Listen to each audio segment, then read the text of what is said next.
Hi, welcome to Texas! He's a 10. I choose this family.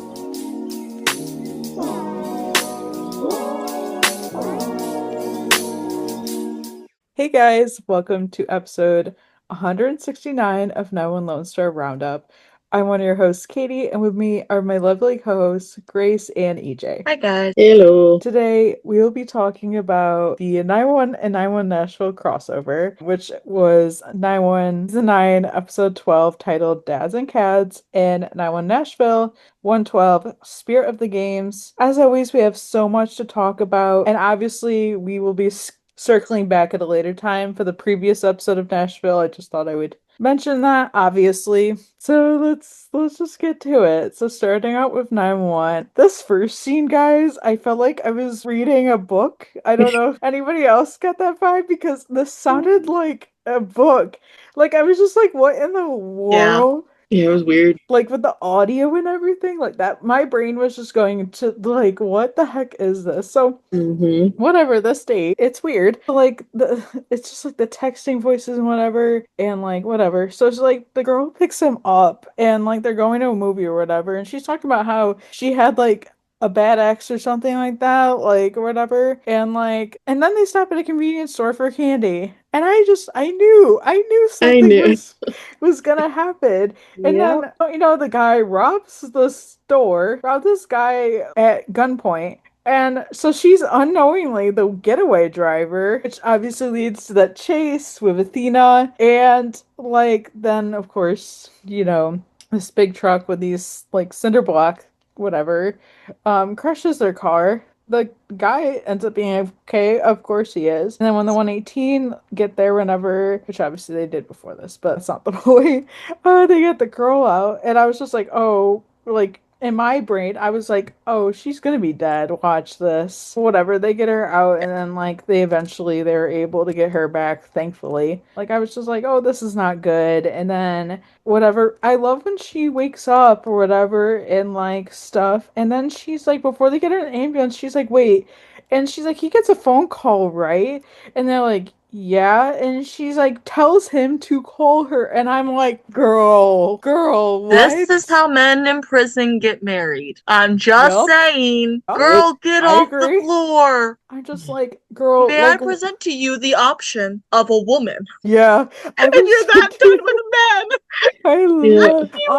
I'm just like, Is her, like, type, like, a walking red flag? Because, like, literally, what are you doing, girl? If this is me, maybe it's just, like, I have way more common sense, and I'm just, like, a really hard judge of a character in, like, that kind of sense. I would just be like, I would run, and I'm like, this is what this girl should have done. Run, girl, run, because, like, if he does it once, he's gonna do it again. They're just gonna Bonnie and Clyde it. Like, this is just making me think of a very particular Criminal Minds episode. I'm not going to go into what episode it was, but it's just making me think of one in particular. And I'm just like, anyway, girl, that man ain't shit. Man ain't shit. Sorry, I watched this entire scene, and I really just wanted something else other than that. I was just like, also, like, you said this felt like a book. This felt like that video trend of, like, guys that accidentally hook up to, like, the girl whose audiobook accidentally hooks up to the partner's Bluetooth or something, and they get, like, scared. It reminded me of that, but, like, the cringe version rather than the cringy bad dark romance versus the, like, actually bad dark romance. Oh my God, yeah, that was bad. In case you can't tell, in case anyone can't tell, I'm not a dark romance person. But but no shade, just not for me. But this is what that made me think of. Too. So when you said something about the book, I was like, wait, that's actually kind of what I was thinking of. Right? Literally. Yeah, it was weird. I think my roommate and I looked at each other, and they're like, he's gonna rob the thing, and she's gonna be the getaway driver. I was like, yep. Sure enough. I actually had no idea. Well, I actually did not call this, and that maybe that's just me being so off my game this week. But I kind of thought that, like, I suspected it, like, a shooting or some sort of robbery was going to happen. I didn't think it was gonna be him. I thought it was either gonna be something that happened to him while he was in the store, or maybe she wound up being like the psycho one. Oh, I okay. didn't actually guess what was gonna happen. So I was like, oh, okay. Yeah, I yeah, guess. that's funny. Also, that man, no, girl, I'm sorry, but if you're gonna like go through it for a man in prison, at least let him be hot. Literally. Not wrong, not wrong. You can tell I am on a roll today, guys. You got all the That's- points. You I really got all do. the points. Moving on. So the Buckley parents are apparently coming to visit, and I'm like, okay, well, this is gonna be interesting. And Maddie is all worried about Buck's coffee table books, and I'm just like, what has he got there? Like literally. I love this happened with the rookie not too long ago, where somebody was reading a book, and I'm like, man, that looks good. And I look it up, and it's a fake freaking book, and I'm like, of course. But then people were like, oh, I think it's actually like it's probably like a knockoff of this book, and I'm like, okay, now we're talking. Random side note, but so It's funny because apparently, anytime they've ever gone over anyone's bookshelves, I'm just like, yeah, I always going like, look hello? because sometimes like, I'm just like, I need. And I'm always supremely disappointed, actually, because they Yeah. don't actually put any thought to what's on the bookshelves. Yeah, Right. it is interesting. The parents are coming here in an RV, and I'm like, okay. Isn't So- that how they came to visit in the pandemic era? I honest. Well, it would make It sense is. because they said they had the RV for 6 years. But honestly, do I remember these details? No, I do not. Because honestly, anything surviving these two, I literally forget because obvious reasons. But Yeah, but it was definitely you're right, EJ, because I was thinking about it. Yeah. It was around during the COVID era. I just remember it being like a specific point. That's Yeah. it. Yeah. so they arrive and Margaret picks up baby Bobby and is like calling her Robert, and Maddie goes, actually we call him Nash. And I'm like, okay, this is the first we're hearing of this because Yeah, literally at the beginning of the season, like Buck was saying like baby Bobby and like stuff. And like guys, I love that they're calling him Nash. I think it's adorable. But I'm just like, why is this the first time we're hearing of this? Well, But actually, this is also the first time we're really seeing the child. yeah, but I remember Chim mentioning Nash before in a conversation, and I went, "Oh, so they're calling the baby Nash instead of Bobby." Okay, so See, I'm not. It's just thinking that I do like it because Robert's a big name for a kid, and Bobby is probably a little close to home. So I like that I they're was doing the thinking whole that. Nash thing. Yeah, that's But cute. I don't remember if they've called him Nash before. I like vaguely remember a baby Bobby. We just haven't seen him, and oh my god, he's got big. yeah, yes, he's so cute. Yeah. And I love Good Buck to see sitting him. there coloring with Ji-yoon. She's getting so big too. She is. Literally, yeah, I just it was so funny hearing that, but I was just like, oh. And then while they're visiting, Buck gets like this huge gift basket, and then he's opening it up, and it's from Nashville, and it's like all these Nashville themed things and like a mug, and Chim being like the city, and Buck is like, no, the fire department. So Buck finds out about that he basically got invited to the firefighter games or whatever. And Buck says how it's like the Olympics but for firefighters. And like I love that. And Phillips asks if he won a sweepstakes. And Buck says, no, you have to be submitted by your captain. And then Buck looks at Chim and says, thanks, man. I didn't know you had that kind of faith in me. And Chim just goes, I didn't. And it's just like, Chim, maybe more words, please. And Buck's face in that moment. And Chim has said that he didn't submit anybody and that you have to apply for these games a year in advance. And obviously he hasn't been a captain for a year. Right. And so Buck is like, so you didn't put me up for this? And Chim says, no, it wasn't me. And Buck starts to connect things and says, huh. And it was Bobby. And I'm just like, I love that is what like basically came to that, because I just like it's like letting Bobby live longer in a sense, because it's just like we're still getting these things of Bobby. I love when that happens. In real life too, when you're just like you find something like from somebody and you're able to like just have that moment, and it's just like, oh, I love it. Yeah, I love it too. was cute. And it was Yeah. good. It was good to honor Bobby, but also like to show that what he thought of Buck, of, you know, that he signed him up for something like that. Yeah. It feels like a final gift. Yeah. And Yes. I love it. And I do hope that we continue to get like little bits of this. I do love that it's like they're not trying to erase Bobby. They're not trying to erase his impact or anything. They're still recognizing him. They're still honoring him. And I love that because obviously we miss him. It's so weird not having him. Yeah. So it's just good to have that. I did have the funny thought because the timeline wouldn't have really matched up. I did have the funny thought of it'd be fucking funny if it was Gerard. I did. I had that thought later where with Eddie. I was like, what if Eddie was like Gerard? But like, I'm so glad. I love how no one pointed was it Bobby. out. Now I don't know if we know exactly how long it's been. So it's probably the timeline probably wouldn't quite match up yet. But I just did have that funny thought of be hysterical. Oh gosh. If that's what it was.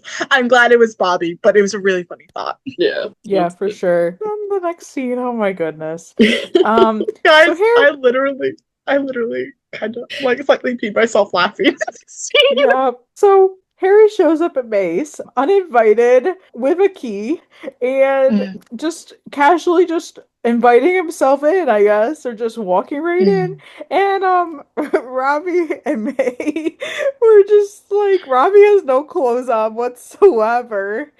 And then May comes out in like a robe, and you're just like, oh, we really just went from like, she bid on him, and now they're just like casually doing whatever. I don't. Dinner to very much dessert. Very quickly. She bid on him, and then she rid him. Anyway, not one bit am I complaining. I was just like, wow, we move fast. It is also kind of like not weird. That is not the right word, but like it is interesting to like see this kind of dynamic when literally she was so much younger when she was on the show. Like she was a teenager. 13 when this started. Like she was like 14, 15. So it is crazy to see like an evolution. I think it's cool too. But she yells at Harry for like basically walking in and like whatever. She's like, I have a doorbell. And yeah, this was like interesting. I'm very like interested and I'm loving like seeing May Robbie, and I'm just like, keep it coming. See, I loved this scene for many reasons, and loving the May and Ravi.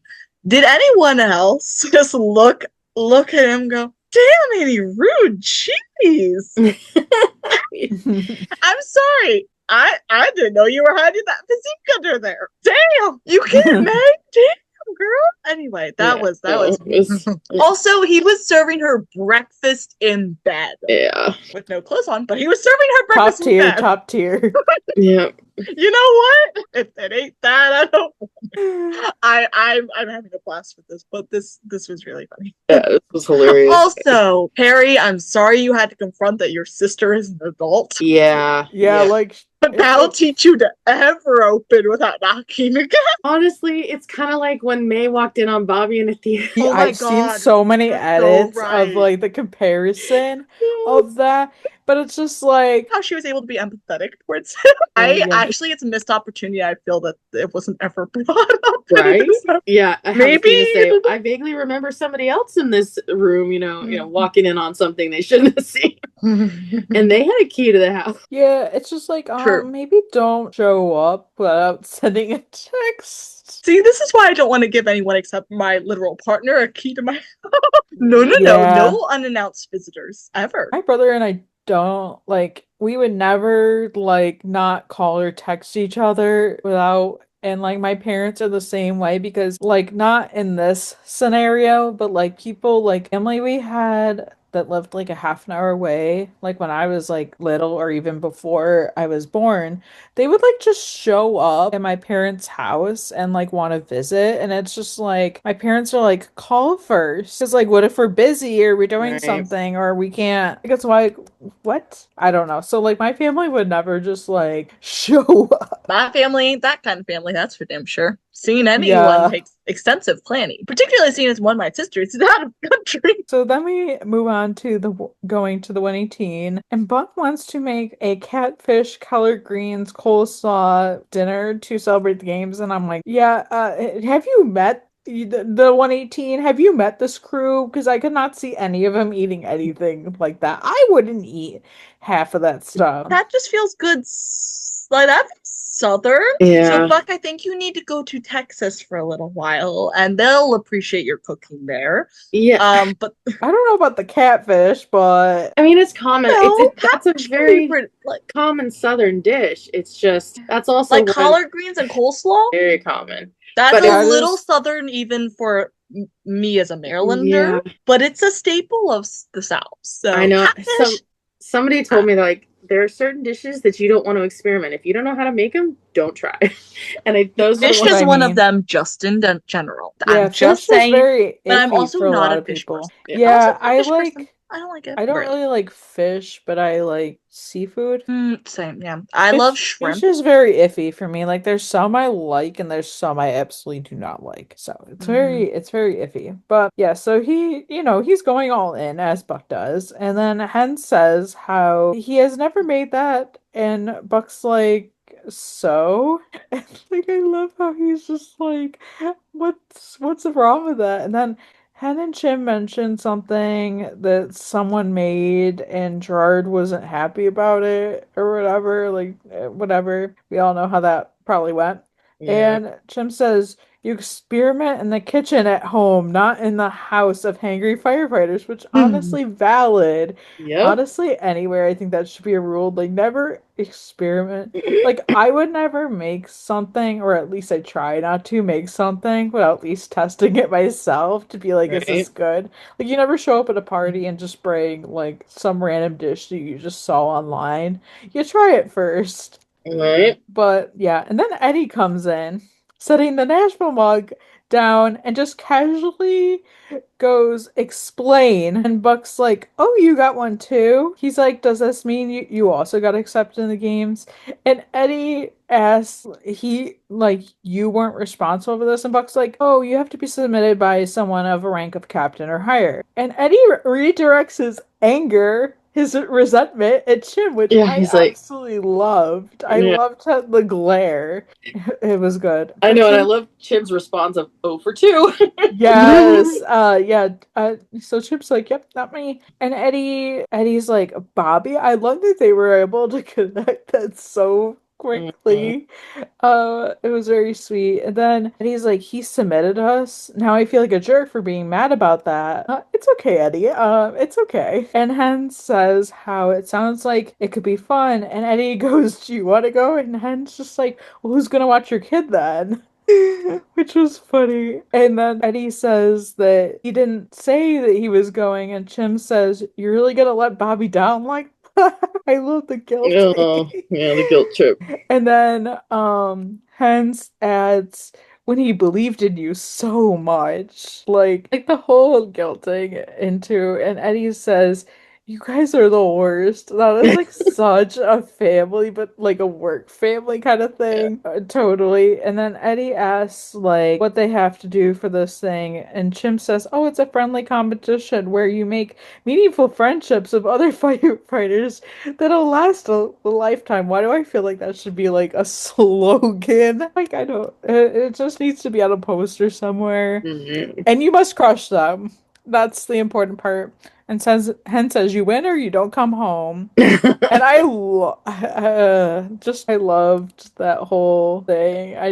Everything about it, I just loved. So that happens. And then meanwhile, Harry is being so awkward around Ravi. And it's rough for a minute, and then Harry and Ravi are talking, and it's very weird. And Ravi is like, "Well, May made the first move," and Harry is telling Ravi to shut up. And I love how Chim walks right into this, and Chim's like, "Whoa, what's going on?" And Harry says that Ravi had sex with his sister, and Chim is like, "As you were," and walks off. Like, he's like, "I ain't touching that with them." Yeah, literally. He's like, also, he cannot say anything about banging his coworker's sister. Just saying. I was thinking the same thing.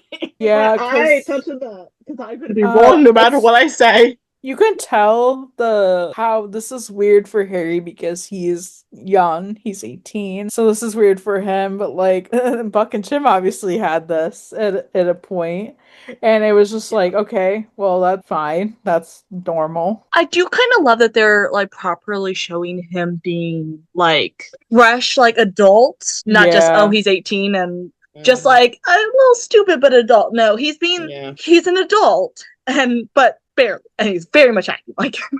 And that's okay. Yeah, that's okay. That's I how do like 18-year-olds are. So then we go to the Buckley family dinner. They're out, whatever. So it's like Philip, Margaret, Buck, and Maddie. And this is interesting. And they're getting wine and like whatever. And Buck is like, are we celebrating something? And like, what are they celebrating? And their parents have something to tell them. And guys, I called this so quick. Like, so quick. And then they reveal at the most awkward time when the waiter comes over to take their order or see if they're ready to order.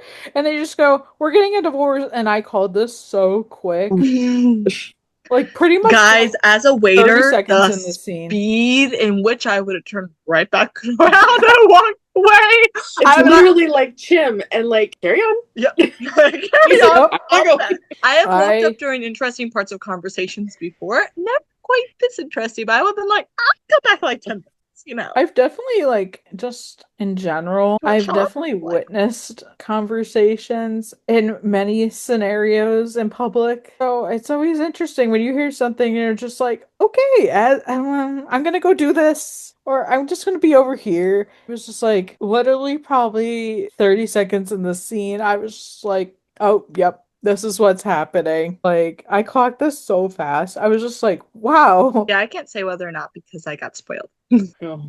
I knew that this, and I wasn't even trying to avoid it or anything. I just was online. I saw something about it. I was like, say what now? I know we knew something was going to be happening with them. I think we were speculating sickness last time. I think a lot of people were speculating that Philip was going to die. And I was like, they ain't getting out of this stuff. Yeah, okay. It was like at one point, like that seems so easy, and I feel like I didn't feel like they were gonna do that, especially with the topics. I feel like it would have been like, as much as we are like, oh, they don't matter, like it would have obviously mattered, and it would have just been like too much grief after not that much time. Yeah, I had an interesting experience watching these episodes because my friend's grandson was there with me. He's 13 and he's never seen 911 before, but I'm like, I wanted to watch him yesterday, so we were watching them. I had to pause and kind of explain it, and I was not being nice about the Buckley parents, and so he's like, wow, tell them how you really feel. And I was like, I was just like, these people, I said, they cannot be redeemed in my eyes. I'm sorry. And I do not feel bad. Valid. Yeah. I feel the same way. I don't think they should have ever redeemed them. I honestly think that Buck and Maddie should have went no contact. That's just my opinion with the things that they've done. I have less beef with the dad, with Philip.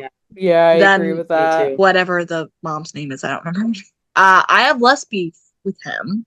Yeah. Just overall because it seemed like she did the most active damage and he was more passive. Yeah. They both did their number. She just annoys me too, guys. True. I just know exactly what kind of person she probably was the rest of the dinner.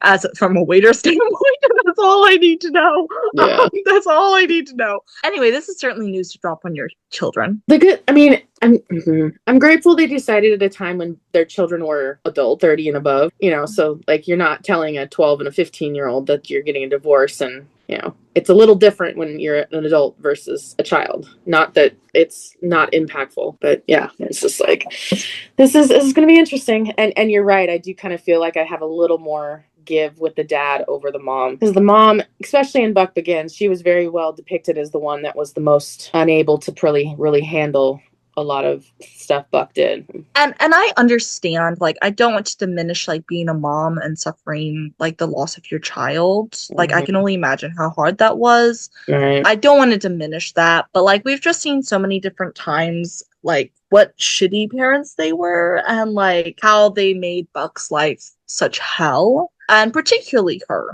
because she was always much more forward with her words. I don't know. It's like I don't want to just bash on her for the sake of it, but I really do think like she was shown to be the worst one out of the two. So like no, just like every time we don't have them on our screens is another time we're glad.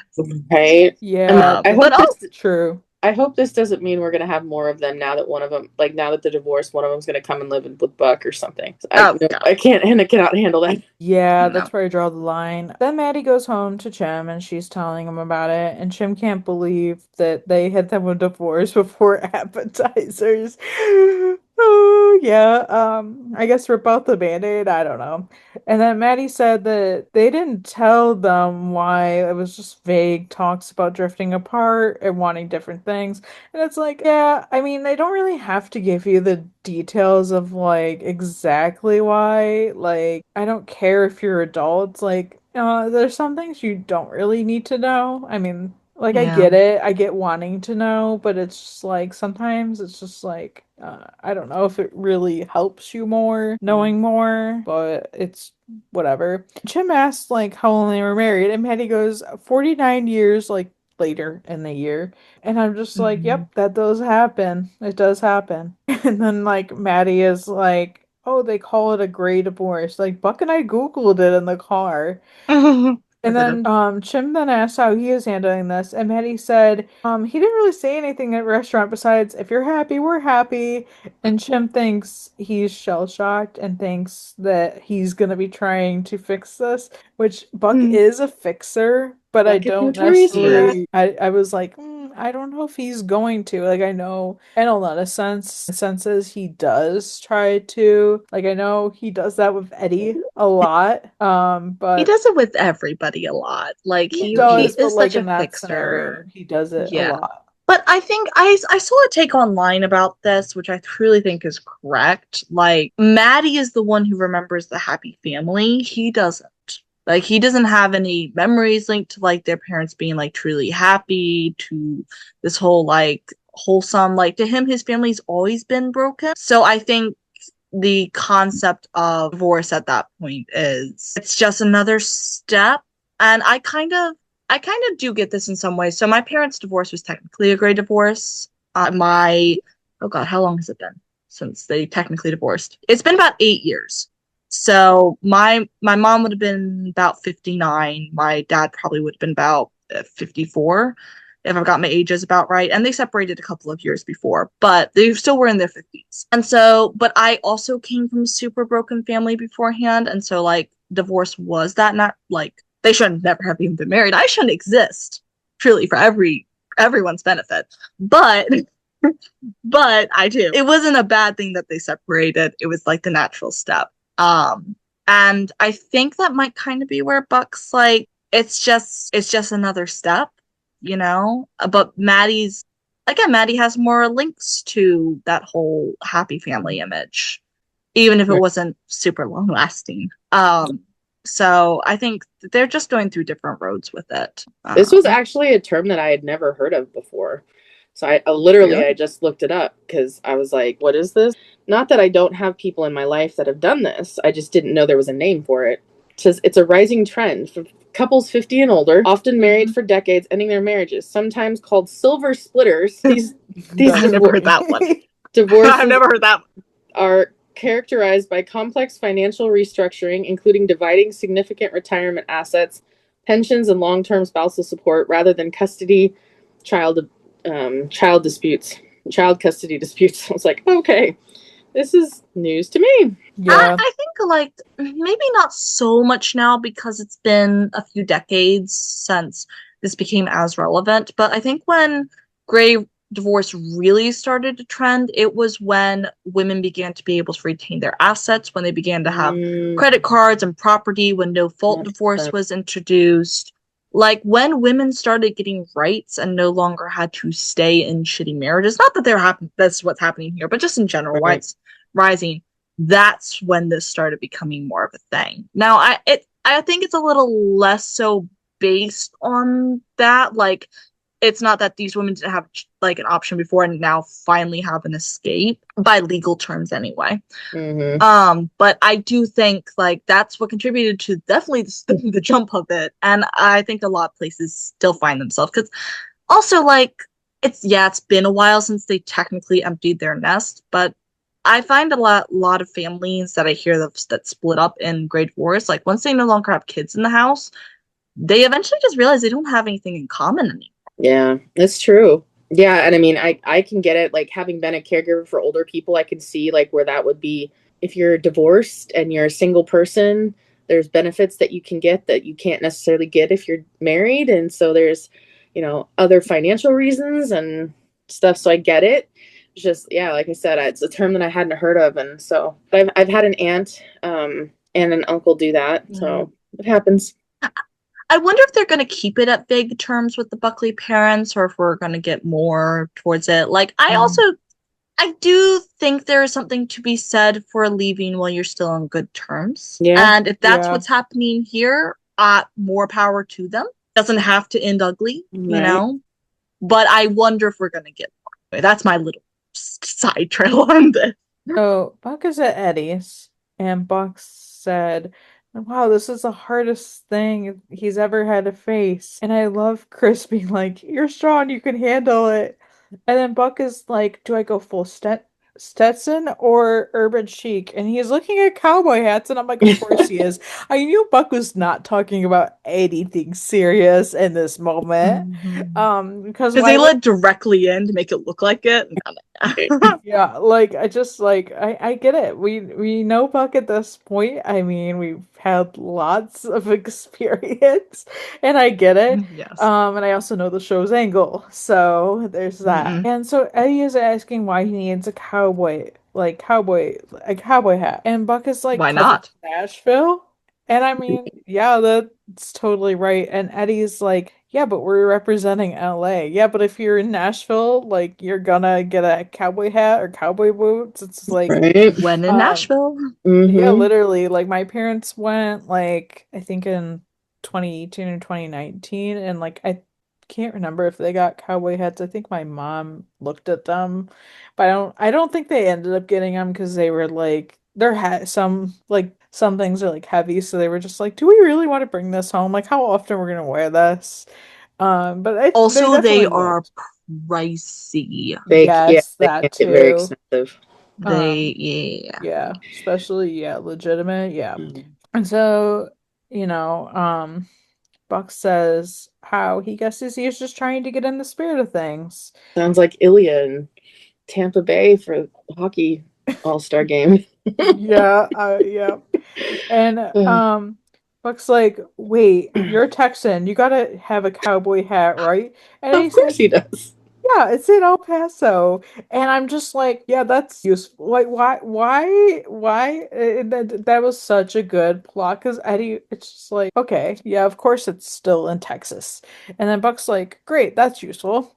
And then Buck's like says, if he was this close to getting him to like go and get. Yeah, I know, right?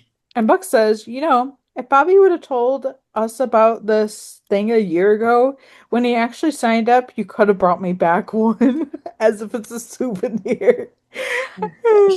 And Eddie says how a year ago he didn't even know he was coming back. Deep down, I think you do, but like, I get it. And Buck says, we all know that regardless of what we say this about, Eddie is very good at denial. Yep. Yeah, that is true.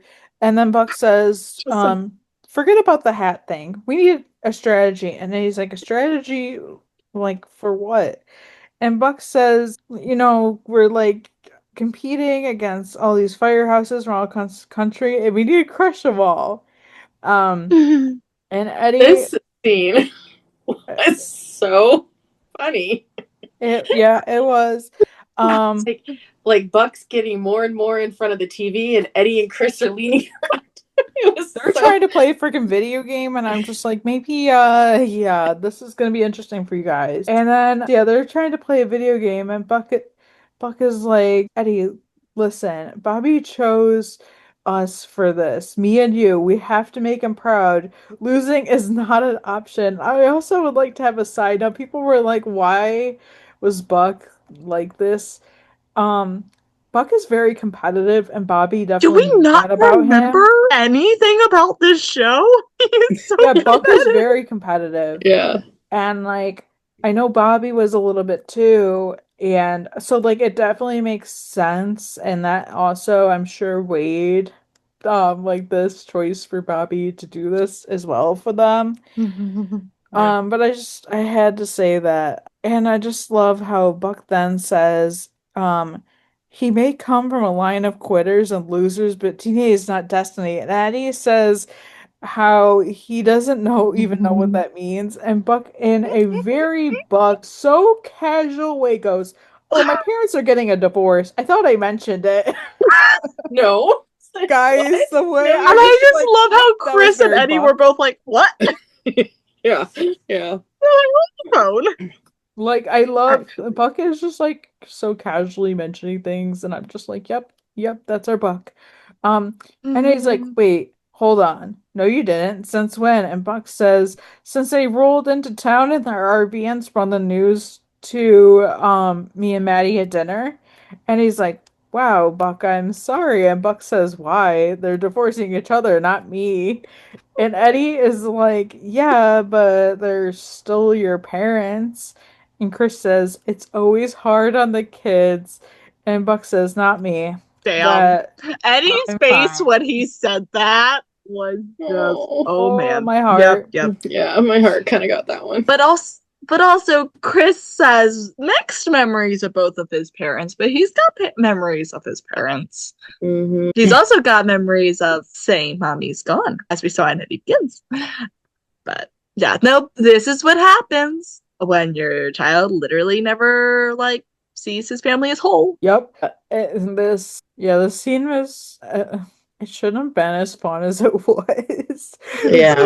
But it's such a fun time just seeing Buck go through these things and just so casually dropping like this stuff. So then Athena's making dinner for whatever, and then there's a third plate. So Harry's like, "Who's the third plate for?" And it's like, "What do you think?" Oh, I don't know. Maybe your sister? Yeah, literally.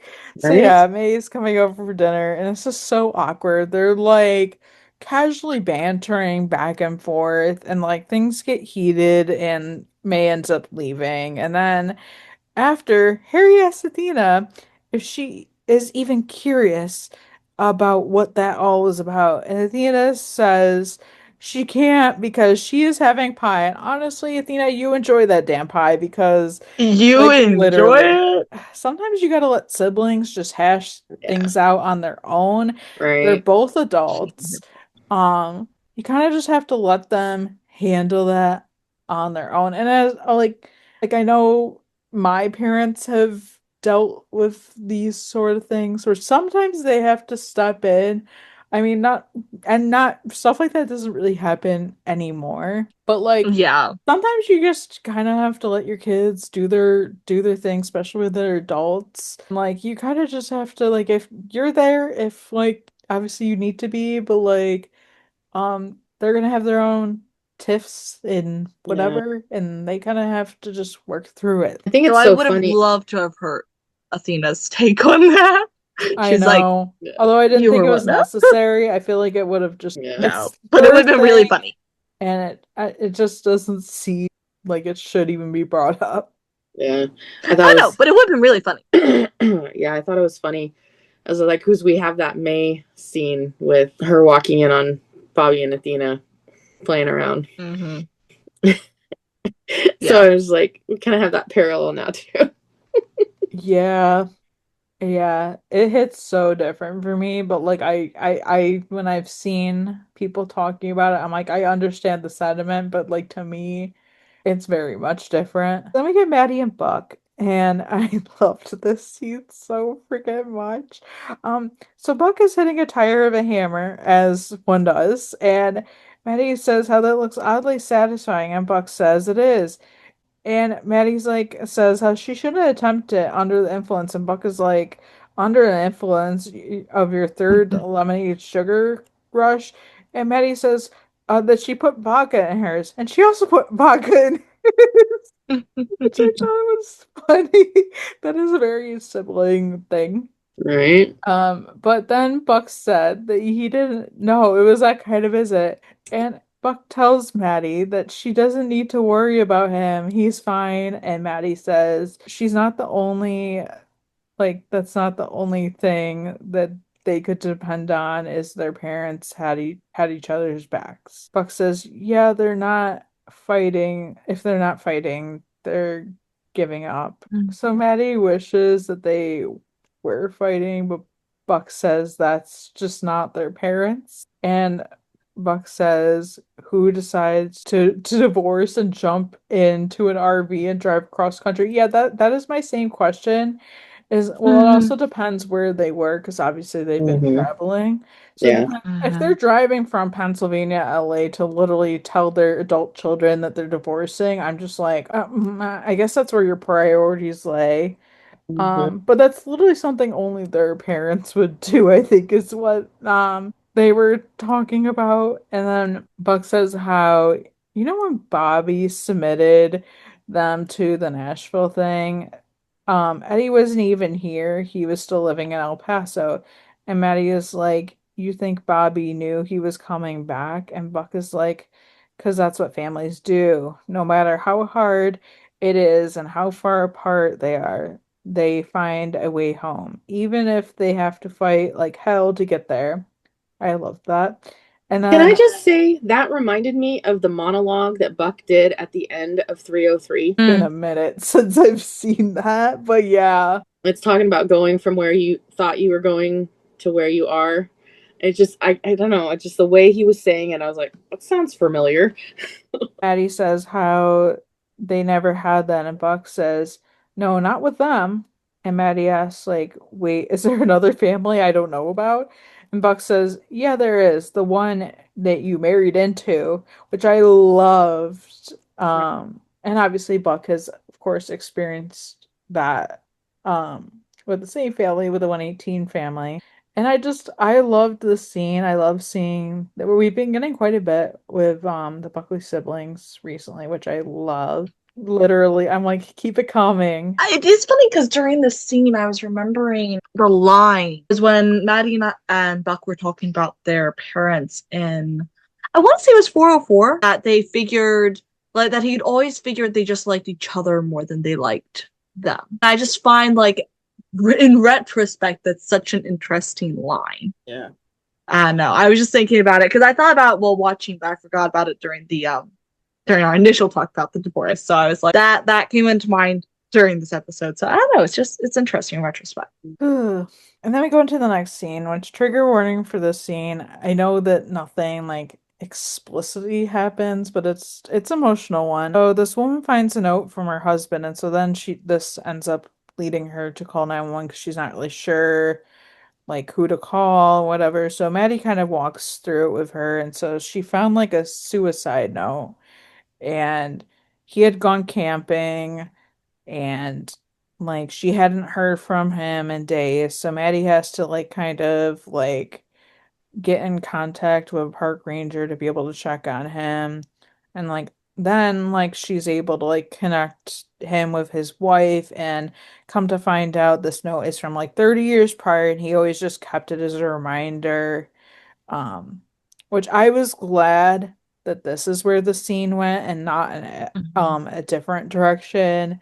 Yeah. And stuff. And yeah, this was like, I was just like, because I was like, okay, well, I haven't heard anything about this or whatever, like, meaning like nobody, like, no, I didn't know what direction it was gonna go in, and I was like, where are we taking this? That's what I question for sometimes. And obviously, like, the scene is important because it makes Maddie kind of realize things, and it was emotional because she's like like tearing up and like crying as like she's having to deal with this and stuff, but she's at least relieved that she is able to like assure this woman that her husband is okay, and he just needed to like go on this trip to like kind of clear his head. But yeah, it was emotional, and I like that they were able to show like this for Maddie, and kind of just like even for the woman to be like assure her. So the next scene is Harry is apologizing to May, and like they kind of apologize to each other, and he's gonna return the key, but like they talked it out, and I love how they were able to like forgive each other, and she tells them to keep the key just in case she needs some water her plants if she's ever like not there. Which that was very like sibling coded, and yeah, that was it. I'm glad that they were able to like go on with their lives and not be at each other's heads or making these like side comments to each other. Very, very sibling coded. Like I guess everyone's just showing up because Philip then shows up at Bucks, and like I love him not like this is how uninvolved the parents are. Because he's packing for Nashville, and his dad goes, "Are you packing for Knoxville?" And Buck is like, "It's Nashville, Dad." And then he's like, "He's trying. I will give him that." Because he asks if he's excited, and Buck's like, "Yeah, it should be fun." And Philip says, "It is also an honor to being chosen to represent your fire station. Your captain must have had a lot of faith in you." And I'm just like, "Oh, if only you knew." And This was about the scene. I was like, yeah, he was a better father than you were. And I was yelling at the TV. And my friend's grandson was like, tell him how you really feel. I was like, I will. I am. And then let me continue. And then Buck says, Bobby always saw the best in everybody, and Buck just hopes he can live up to that. And Philip was hoping before Buck left, or they did, that he would have a chance to apologize, and Buck's like, listen, it's none of my business. You're two grown adults. And Philip's like, no, not about the divorce. And Philip reveals about the funeral, Bobby's funeral, and Buck is like the funeral, and he's like, yeah, we got your email about what happened to Bobby, and they should have been here. They could have been here. They weren't. And Buck says how like you were busy, and Philip's like, no, we're in wine country in the same state. We could have been there. So mad. Honestly, I wasn't, Dude. only because I'm like, what were they gonna do? Like, I get that people show up for their loved ones during funerals, but it's like I could understand them being there for them after the fact, but like being there, I mean, they weren't explicitly saying they were going to be there at the funeral. I'm just saying, like, it didn't seem like the time or place, especially for parents that are so like not involved in their kids' lives. They're there for maybe a few moments. It honestly is just very distasteful if they were there. Yeah, Like, they don't care. like would it have been a nice gesture? Yes, but they probably would have inadvertently made things worse. Yeah, that's how I feel. At the same time. Yeah, like I still think that is information I probably would have taken with me to my grave. As we realize, I probably wouldn't have told my child. Yeah. I think that was what kind of got me. Like, yeah. You didn't need to share that. I don't think. And No, sorry, continue. No, you're talking. What are you saying? Oh, I was just saying, I think that's what got me, was just that they were in the same state and they couldn't even consider swinging down to check on their son. Like, yeah, not attend the funeral or anything, but just say, we're here, and you just drop a bomb. Oh, yeah, by the way, we're getting a divorce, and then the next day it's, oh, yeah, and we were in the same state when your captain died, but we didn't even bother to come and check on you. Yeah, it's like, okay, I could understand why he would want to reach out over email. That's completely understandable, meaning Buck. But like, the parents should have picked up the damn phone at least.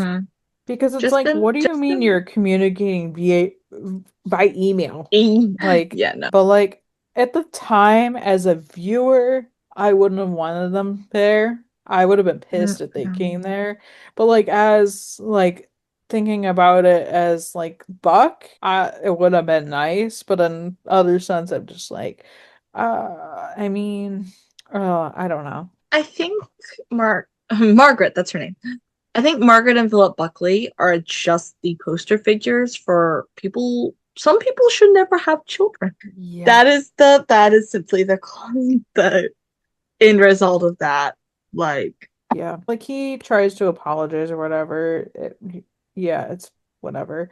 And Buck asks, why weren't you? And Philip says, because they are terrible parents. And Buck's like, you're not terrible. And I'm like, they Buck, are, no. but like, I can Buck, let him cook.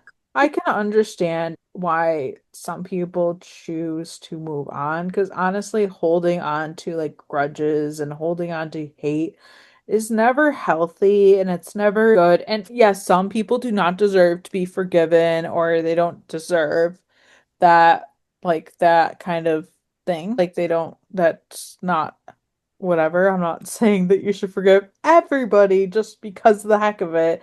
That's not what I'm saying, obviously. But like hate is just not healthy. So I understand in a sense why he's like saying, "Oh, well, you're not terrible," but yeah, that's not See, I even. just hold grudges.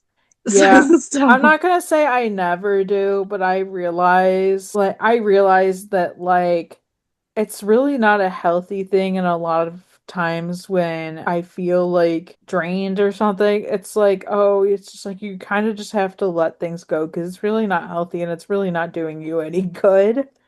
So like I try not to.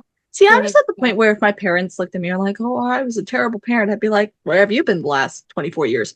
well, yeah, that is completely You're a little late to the understandable, party. and I stand by that. But I'm But just y'all also know what my parents, a lot of what my parents did to me and stuff. So y'all know that. So yeah, and I don't understand your grudge feelings. Buck. My I don't feelings are grudge like Buck. I other don't, things, so and it's not I that. don't even, I get what you're saying as well, because absolutely hate is draining. Like, listen, I'm going through a lot of stuff in my personal life right now that includes a bunch of grudges and a lot of anger and stuff, and is really wearing.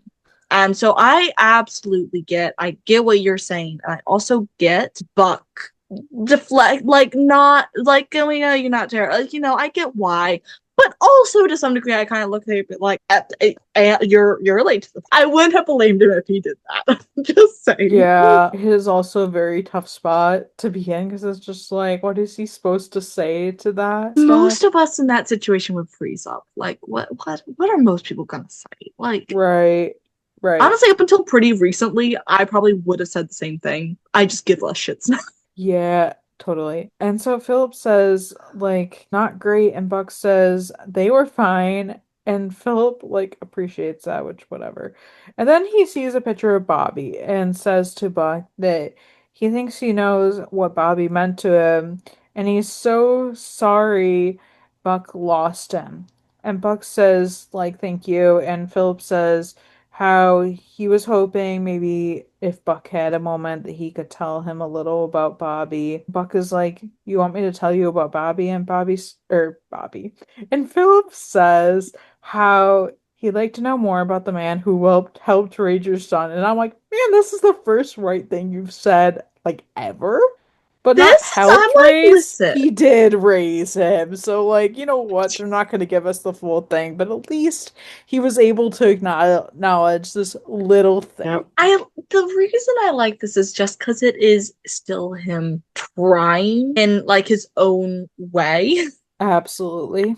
And so it's like, that is why I maintain that, like, I don't like Philip Buckley, but as long as we stay here, we're cool. We can maintain this. Yeah. If you don't do dumb shit. Yeah.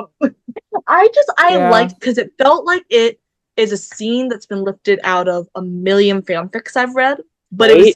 so, like, I'm not mad about it. It kind of was very satisfying, actually. It feels like, you know how we were talking about May and Robbie, like, being taken from fandom and going canonical? Now this feels like it's been taken from fandom and going canonical. I'm like, I Right. definitely who's agree. AO3?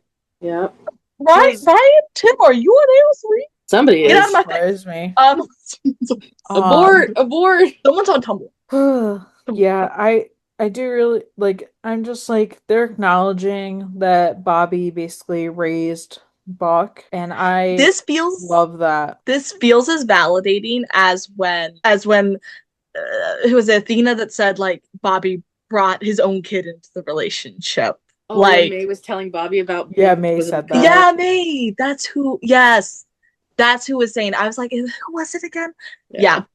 That's what that felt like. If y'all get my drift, That's the vibes. For sure. And then Buck tells him that he loves him and whatever, and that was that.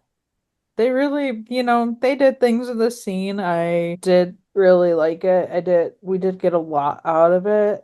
And you know what? I do like Philip more than I like Margaret because I just find her so freaking annoying. And it's just like, she's just insufferable. Like, I'm just like, please go away. You're annoying me. Like, I don't know how to explain it. I think a lot of people get what I mean, but that's just it. So then the final scene, so they're getting ready to go for the games, like the car's there. And I love Chim's just words of inspiration, just being like, if you ain't first, and everyone's saying you're last, and then them all chanting, give them hell. And I'm just like, yep, yep, I love this.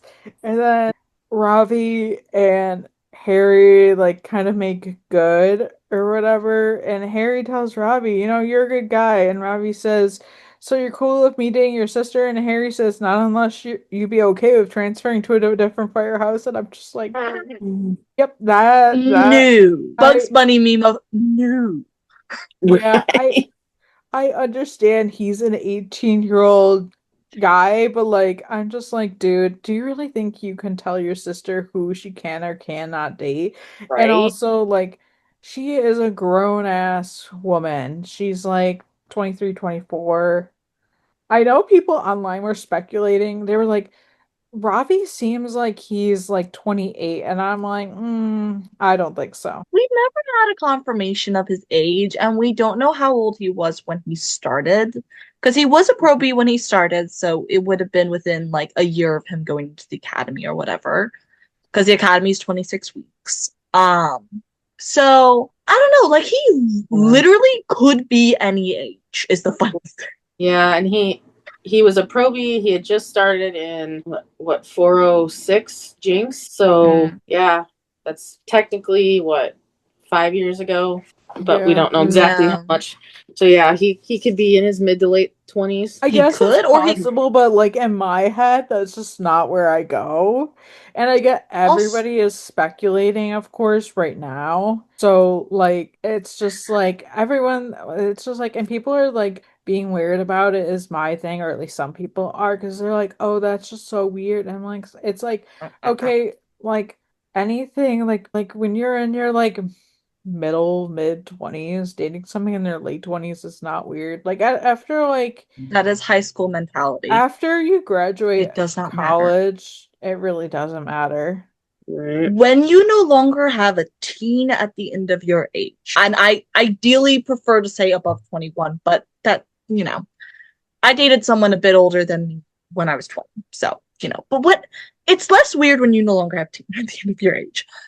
You just need to be cognizant. But I would just like to say I am 24, and the person I am speaking to is a few years older than me. He's in his late 20s. That is not weird. No, That is not weird. That's completely. perfectly fine. Yeah. And no one would think different of it if we were 30 and 35. Like, no one would think different of it. True. So you have to recognize individual dynamics, but like mid 20s, late 20s, there's no difference. Like, there really isn't. It's a high school mentality. Like, is it weird if a senior is dating a freshman? Hell yeah, it is. Get him out of there. Yeah. I'm just like, that's something that aggravates me, because do not treat this woman like she is not old enough to make up her own mind. Do not infantilize her. She's graduated college, hasn't she? So She's at least almost 22 there. to 23. I don't think she actually has graduated. I think that was mentioned of it is that she was a senior and she was like finishing up, like she had a semester left or something. But she also took a year off and worked at the dispatch. So Yes. she's at least 22, 23. Yeah. Whether she's graduated or not. That's literally perfectly reasonable. And Ravi could be 23 to 28, honestly. Who the hell knows? Right. I would love for us to get some information, mostly just because I love to know more about Ravi. I love that we're getting more content with him in general, and I want to keep it up. But in reality, it just does not matter. That's all I got. It really I'm just doesn't saying. matter. It just doesn't matter. And I want to say that the people that are saying these things, like they're speculating, are possibly on the younger end of the spectrum because, Listen, when you get to like when you get older, not to play that card, but like literally like ages in any relationship, whether it's a friendship or whatever, I'm just gonna go with that route because that's literally what I'm talking about. It does not matter because I have literally friends like some of the closest people are very much younger than either 10 years younger than me or like 20 or 30 years older than me. I Like mean, for example, look at us. We we're are the all perfect over the example of place this. on like the age range, and we have been. I was 18 when we met, for That's so perspective. crazy to Yeah. me.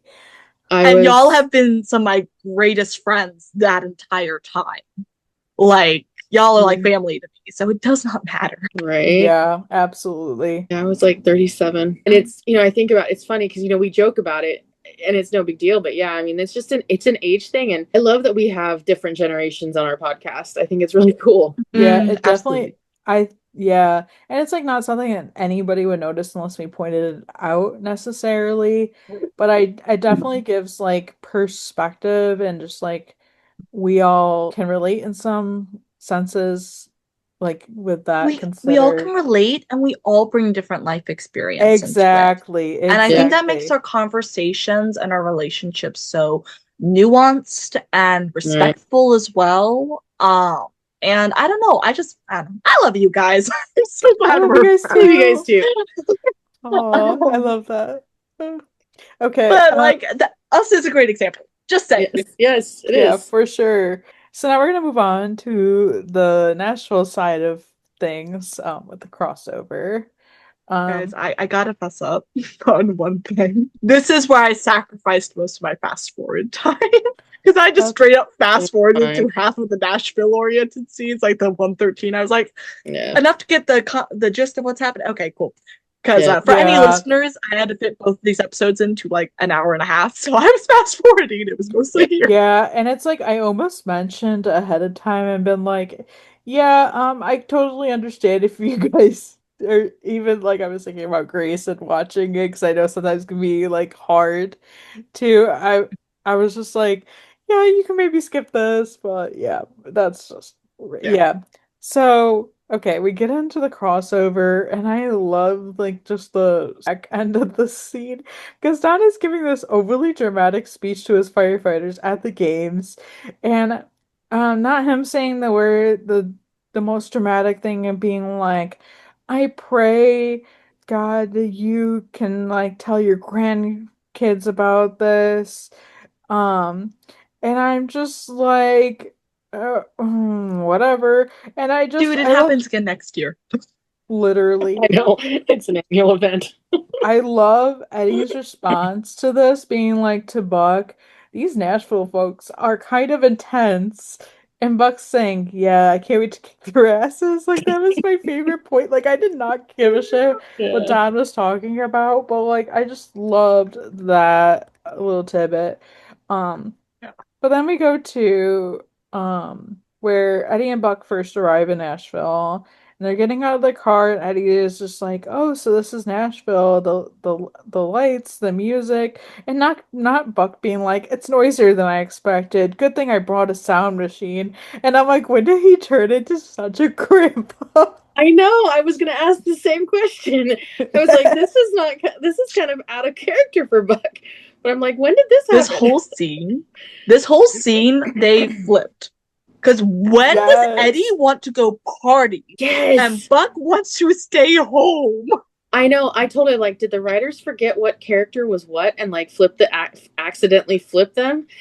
Although Buck recently has been growing into like something different where he's acknowledging that he's older, he doesn't like to party anymore. He is kind of settled into like being like a homebody, which I think a lot of people experience in their 30s, especially if you had like if you did live kind of a wilder like early 20s or 20s in general. So I don't think it's out of character. I do think it's fine, but it is interesting that they flipped.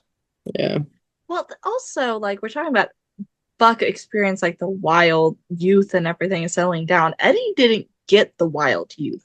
Yes, That because is he was in the also military another and thing had to a consider. child and married. Yeah, that is true. No, Yeah, and that's it's funny to very see common. them flipped, but absolutely that plays into it as well. You know, Yeah. I just first- relate so much to Buck. It's so funny. I know. I feel like it's permission too for Eddie, because I feel like, season 7 was a little wonky. Season 8 was all about Eddie rebuilding his relationship with Chris and chasing after his son, and so focused on getting his son back into his life. And then now 9, I feel like Eddie's finally got almost like permission to have some fun and be be an adult, but also have fun. So yeah, I totally see what you're saying with that. Like, didn't have an opportunity to do a lot of that when he was younger. For sure. Yeah. They go check in, and then a little while later, it seems, Eddie is knocking on Buck's door, and Buck lets him in. And Eddie notices that Buck is in his PJs, and Eddie is like, "Why are you in your PJs? It's 7:30. We haven't even had dinner yet." And Buck says, "Oh, I figure we just order room service." And Bucks asks like what he wants, and Eddie says to go wow. He wants to see what Nashville is about. There's plenty of good times to be had out there. And Buck is like, "What do you think? This is a vacation?" And Eddie is like, "Yes, Buck, that's exactly what this is. Now, like, get dressed." And not Eddie picking out Buck's outfit, making him get dressed. Like, I love that. That was really funny. And then it's like, when did we come to this? Like, I never thought I would see the day where Buck turns into a freaking grandpa and Eddie is the fun one. Yeah, I was. Go ahead. No, what you're saying? No. What were you saying? I was just gonna say. I was just thinking, like, maybe Buck has been spending a little more time with the older ladies and gentlemen from.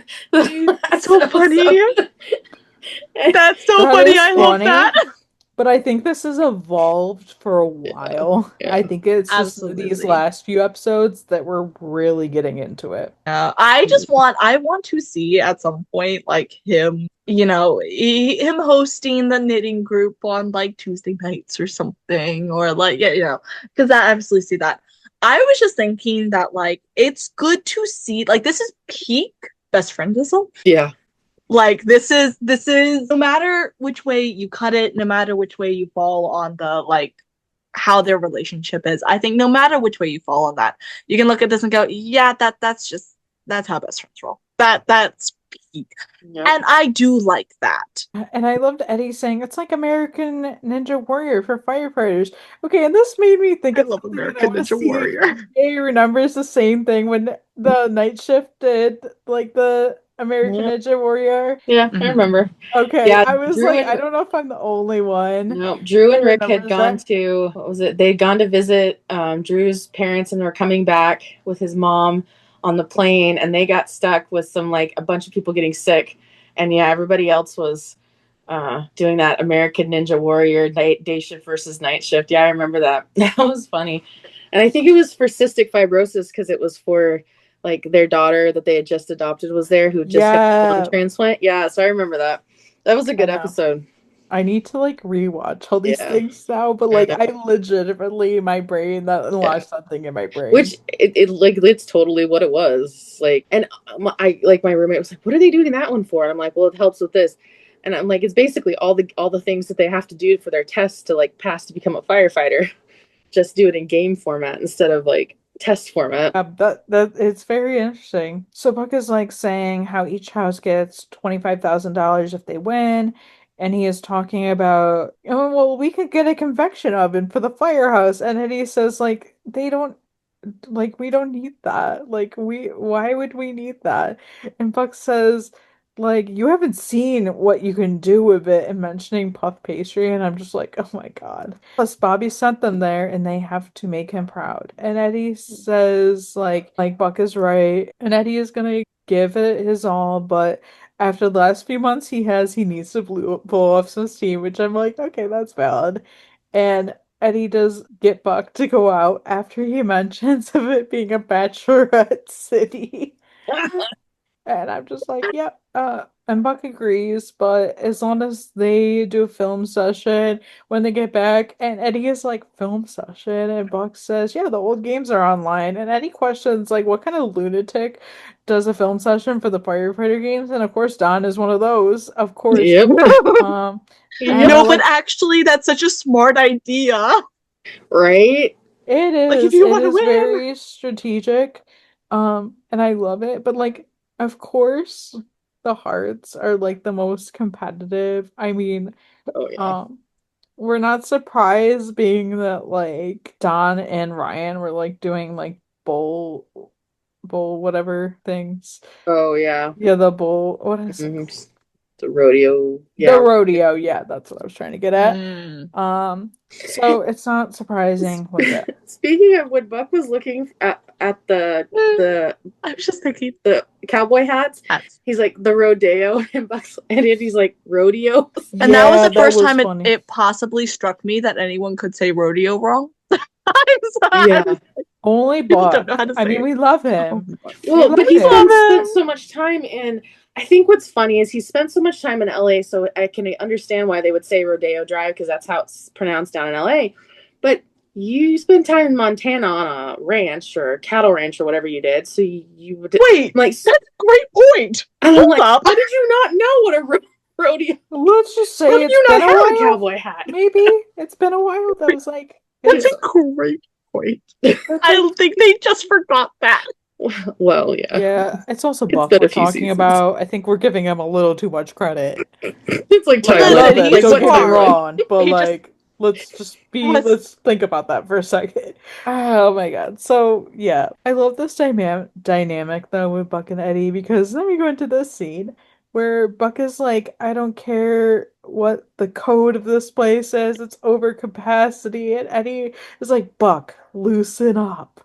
And Buck says, like, Eddie lured him here under false pretenses. All I see is drunk bros in trucker hats, which honestly, if you're going of a stereotype, this is exactly what I'm thinking. And Eddie tells them, oh, check your 6 o'clock. And Buck sees this woman and tells Eddie, oh, you've always been a man of your word. And then, of course, we see this drunk, obnoxious guy. There's always at least one in a bunch. Trying to get this girl's attention. She is very much not interested, and Buck tells the guy, she's not interested. And Eddie's like, he keeps going, he's committed to it. And Eddie's like, knock it off. And then the guy's like, well, I could knock. And then, of course, he falls off the balcony into a food cart. And I'm just like, okay, now we're talking. Okay, so Now we're talking. correct me if I'm mistaken, but wasn't this the same kind of cart that happened in the first episode of Nashville where they like gal crashed or something? Like a kind of different version. No. Okay. Well, it was yeah. 'Cause it was one of those bar I know what you're thinking carts thing. Yeah. Yeah. I don't think it was. It was like a food cart. The thing in the first episode was like one of those party things where basically they're pedaling. Okay. I also thought it was one of the, not necessarily a pedal one, but I also thought it was like, because it was holding a bunch of people, I thought. Yeah, it wasn't a food cart. Yeah, I don't know. Yeah, I don't know. It's not important. I just like, do they reusing storylines kind of? I mean, no, not really, but yeah. So Buck and Eddie, of course, run down there, and Buck's like getting an extinguisher, and the fall basically detached this guy's nose, so Eddie has to think quickly and grabs somebody's straw and a spoon to kind of just like, create a hole for him to breathe until help arrives, which it does. And Buck is like telling Don when he gets there that they're trying to knock it down, but it's a grease fire. You might want to use a suppression blanket. And I just like the way that Don just was like, yeah. And then Roxy and Taylor help Eddie, and Eddie's like to Roxy, like, oh, I'm a paramedic too. And so the guy starts to gag, basically on his own blood or whatever. So like Roxy has to reset his nose and whatever. So then they get to him to I the hated this hospital. scene so much as an EMT. I'm just saying. Yeah, this is... just saying. Yeah, I can understand. Turn him on his side. He's aspirating. Yeah, See, yeah, I You already moved him. You're not worried about C-spine. Anyway, I'll yeah, stop. I know. I was yeah, thinking the same thing, and I'm not even in EMT school. yeah. There's some things this show does where I'm just like, this, even to an average person, it's like, why aren't you doing this? But I feel that sometimes I just have to ignore the little details. Yeah. And I love that we're able to talk Yeah. about them, but even so, I'm just Mm. like, sometimes you just gotta, yeah, It's just I so much understand. harder for me now because I know those details, like for more of a fact, like I'm more educated. Right. But like I'm keeping it to a minimum with this show. It's just No, I know, I understand that. That's fine. Yeah. this particular scene just pissed me off because of all the things they did wrong. I was like, there's so much going on here. There's so no, because also I just finished my trauma module in EMT class, and so I'm like, don't put something down his nose. He has facial trauma. You don't know what's going on back there. That could poke his brain. As I'll stop. I promise, I'm done. Oh, it's okay. I like the perspective, but sometimes we just gotta get through it. Just gotta roll with it. And so Don says like, "Oh, thank you" to Buck and Eddie, and says like, "I take it you're professionals." No, they just decided to do this for the hell of it. Right. Like, Yeah. and Eddie's like, "Yes, sir, we're firefighters." And Buck says, "Yeah, from the 118 in LA." And Ryan is like, "Nice, nice. What are you guys doing here?" And Buck says they are competing in the firefighter games. And I love how Blue is like so excited, like, "No way, so are they." And I Yeah. love Buck being like, "No kidding. I guess we'll be seeing a lot of each other." And Ryan says, "Yes, you will." I gotta say, just a tiny side note, that it is so confusing, like keeping the names straight, because we have Ryan played by Michael, then we have Eddie played by Played by Ryan. Those are the two that are just tripping me up. The rest obviously don't Yeah. matter. They don't trip me up, but keeping them two straight, being like, am I talking about the right person? Really, I Right. had to like circulate it in my brain. I just, and this Hmm. is a me thing. Yeah. It was a little funny having to do that. So then we Yeah. go to the 113, and basically Don says how, as a host of the games, they host all the other fire stations as part of a tradition. And basically, so they are so committed to the point that Don basically is like acting like they're gonna spy on everyone. But he's like, no, we're just scouting. And he wants Blue to cook something in the kitchen to basically just like really mess with everyone's stomachs apparently. And so they all come into the 113, and it's like fancy whatever. They're like, it's fancy, and Buck wonders what they need $25,000 for. And Buck is calling the firehouse gaudy. And Ryan hears him as like, easy man, my grandfather built this place. And I'm just like, Buck, sometimes you need to have inside thoughts. Like, I mean, he ain't it's not wrong. like you're Right. wrong. He Yeah. ain't wrong, but like sometimes it's like I'm just like, okay, I'm getting a little bit of embarrassment from this because I'm just like, so cringy when like, and then not Buck. I mean, he's not wrong. I totally support it, but not Buck calling Ryan a trust fund baby. And like, Oh, if you only knew. if only you knew, this is only scratching the Mm, surface. Right. yeah. And like, um, and then I love how Buck goes up to this casserole and like friend's like, "Ooh, what do we got here?" And Buck goes up to this casserole, sniffs it, and is able to sniff out the cheeses and goes, "Oh yeah, I'm a baker." This was Like, literally the funniest thing I've seen. Oh. yeah, it really is. And then we have the guys from Boston throwing around a medicine ball. And the way they're throwing this thing around like it's nothing, and they threw it, Don caught it, and Ryan is mad because obviously, like, they're like trying to get into each other's heads. Well, at least they were. And it's just like, because then it's like everyone's trying to overperform and be Hmm. like, oh, but we're doing this. And it's just like, oh my God, this is so much.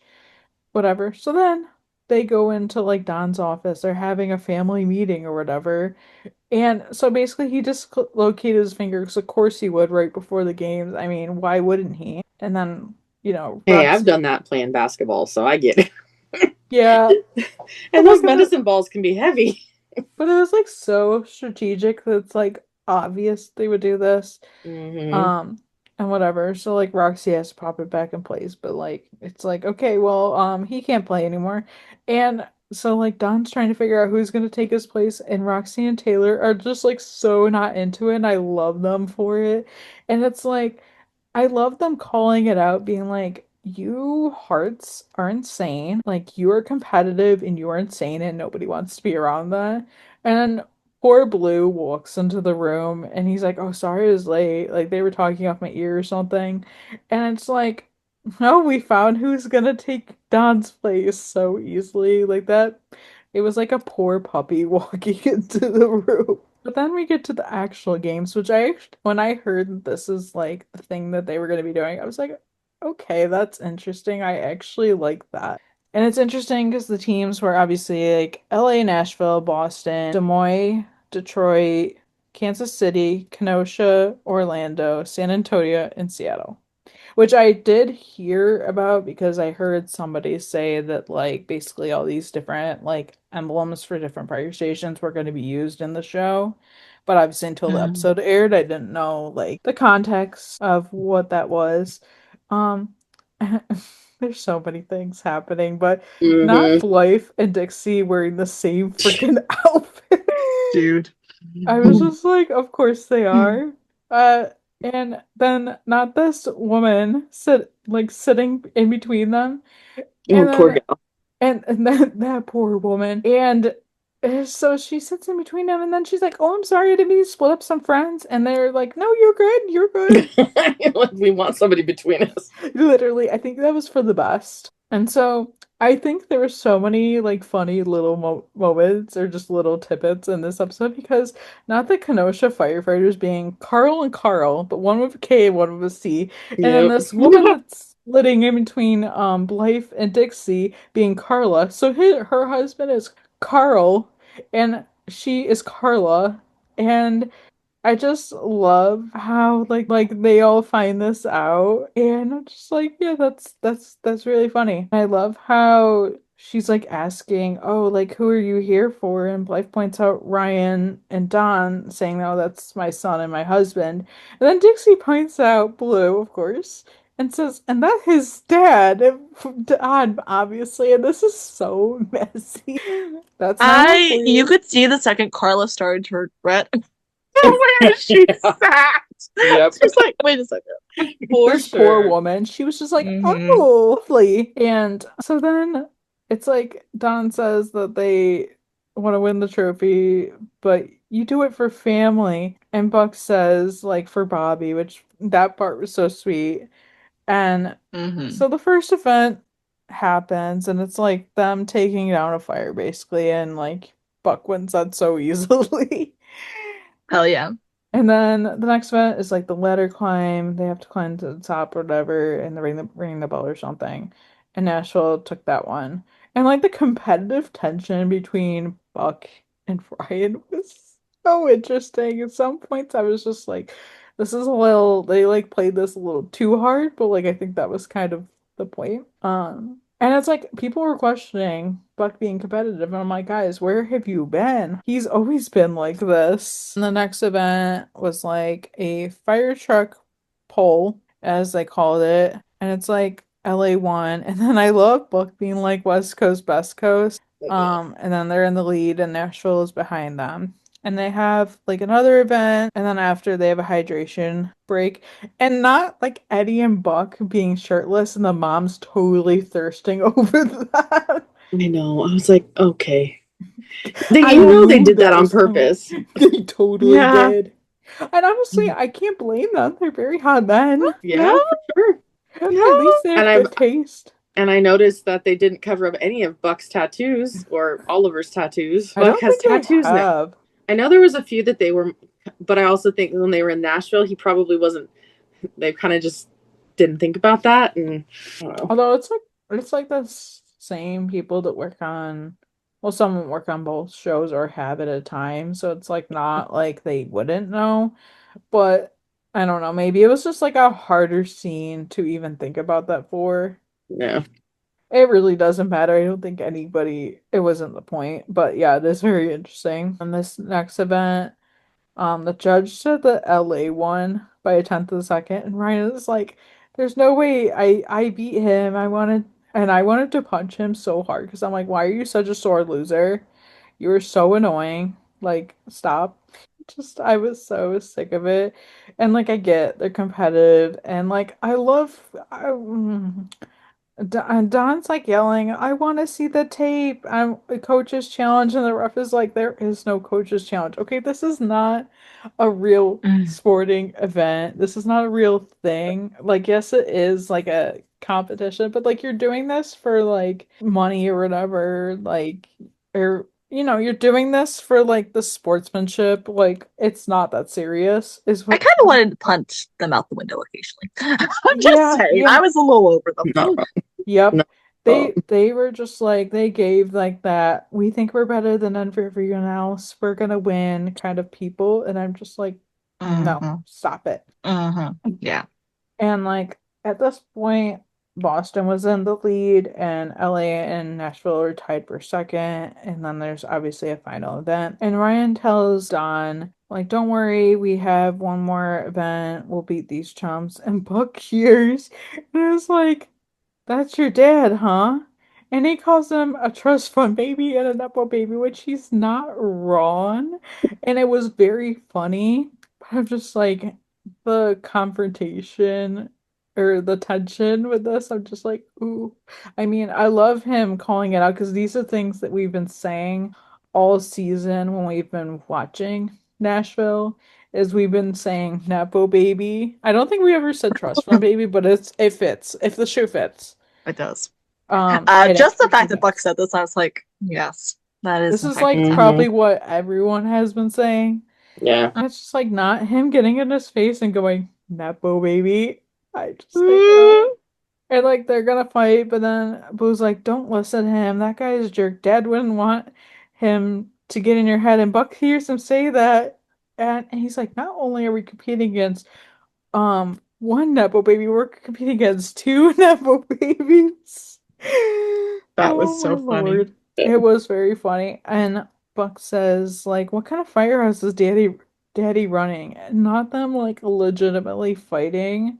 And then like some guy, like all injured, walks into the stadium hurt and is like saying how he needs help. So then this leads them to have to work together to basically find this crashed car. And the guy said it went up, and yeah, it did. It was like on top of a dumpster or something. And like Buck finds this wooden object to break the glass. Well, Eddie, Blue, and Ryan are the ones that go up, and Blue is trying to break the glass, and I'm sitting here like, take that object away from him. Like it was, No it clue what it is. was. I was just like, yep, this is a baby firefighter right here. Yeah. Which I'm not discounting anything. Like obviously he's got a lot to learn. We all know that. And then I just love Eddie taking over and be like, "Let me see that." And like says, "Tempered glass 101, you break it from the corners where they're the weakest." And I'm just like, "Yes, Eddie. Oh, yeah, somebody needs to teach him because apparently nobody has." But she's learning. I get it. Everyone And has to also, start and also, somewhere. like, everyone has to stop somewhere. And also, like, I know they like kind of act a little huffy about it, but Buck and Eddie have both been firefighters for a while. They're literally just teaching the probie. Right. He might not be their probie, but he's a probie. And It is. It's go ahead. Also, what did they want them to like stay there while the car catches on fire while Blue tries to break the glass? Literally, what do they want them to do? Hold his hand and be like, "Oh, it's okay. Let's just wait 20 years for you to freaking get this glass." Meanwhile, the Like, guy burns alive. literally, it's like they have to work fast for Yeah. obvious reasons. The car's on fire. And also you don't know like how hurt the victim is. You don't know like what's going on. And obviously every second is crucial. And like I love how Ryan goes in. He's like, "Yeah, you're too big." And I mean, Right. yeah, it's true. And like Literally, all three are much larger than he is. Mm-hmm. yeah, literally, because Blue's just like very tall. Yeah. And like Eddie and Buck are just both like massive dudes. Mm-hmm. Yeah. Like they're And just Buck's like, tall as well. Like not quite as tall yeah. as Blue, I think, but Yeah. still also very tall. Like Yeah, they're all like tall, like, and yeah, the car's on fire, so they have to get this guy out, and then the car is starting to get to the point where it's gonna explode, and so Ryan, Eddie, and Blue have to jump off the car, and not them arguing about who is better. Like I'm just like, guys, let's just get on with it. Right. And so then we get to the last event. It's like a partner relay. And Cammy is saying, whatever happens, I think we can all agree about all the feel all the love and respect here. And Book says something like, yeah, right. I don't know what this dispatcher lady is smoking. And Ryan says, hey, that's my aunt. Watch what you say. And Eddie is like, you gotta be kidding me. Buck's and then Buck's just like, is everybody in this town related? I'm Honestly, so valid. glad they keep bringing it up because the moment I saw Cammy was hosting this, I was like, oh, for fuck's sake. I Yeah. It did kind of make sense knowing her background. They're just all connected to the hearts. I'm just tired of them running everything. That's it. I'm like, God damn.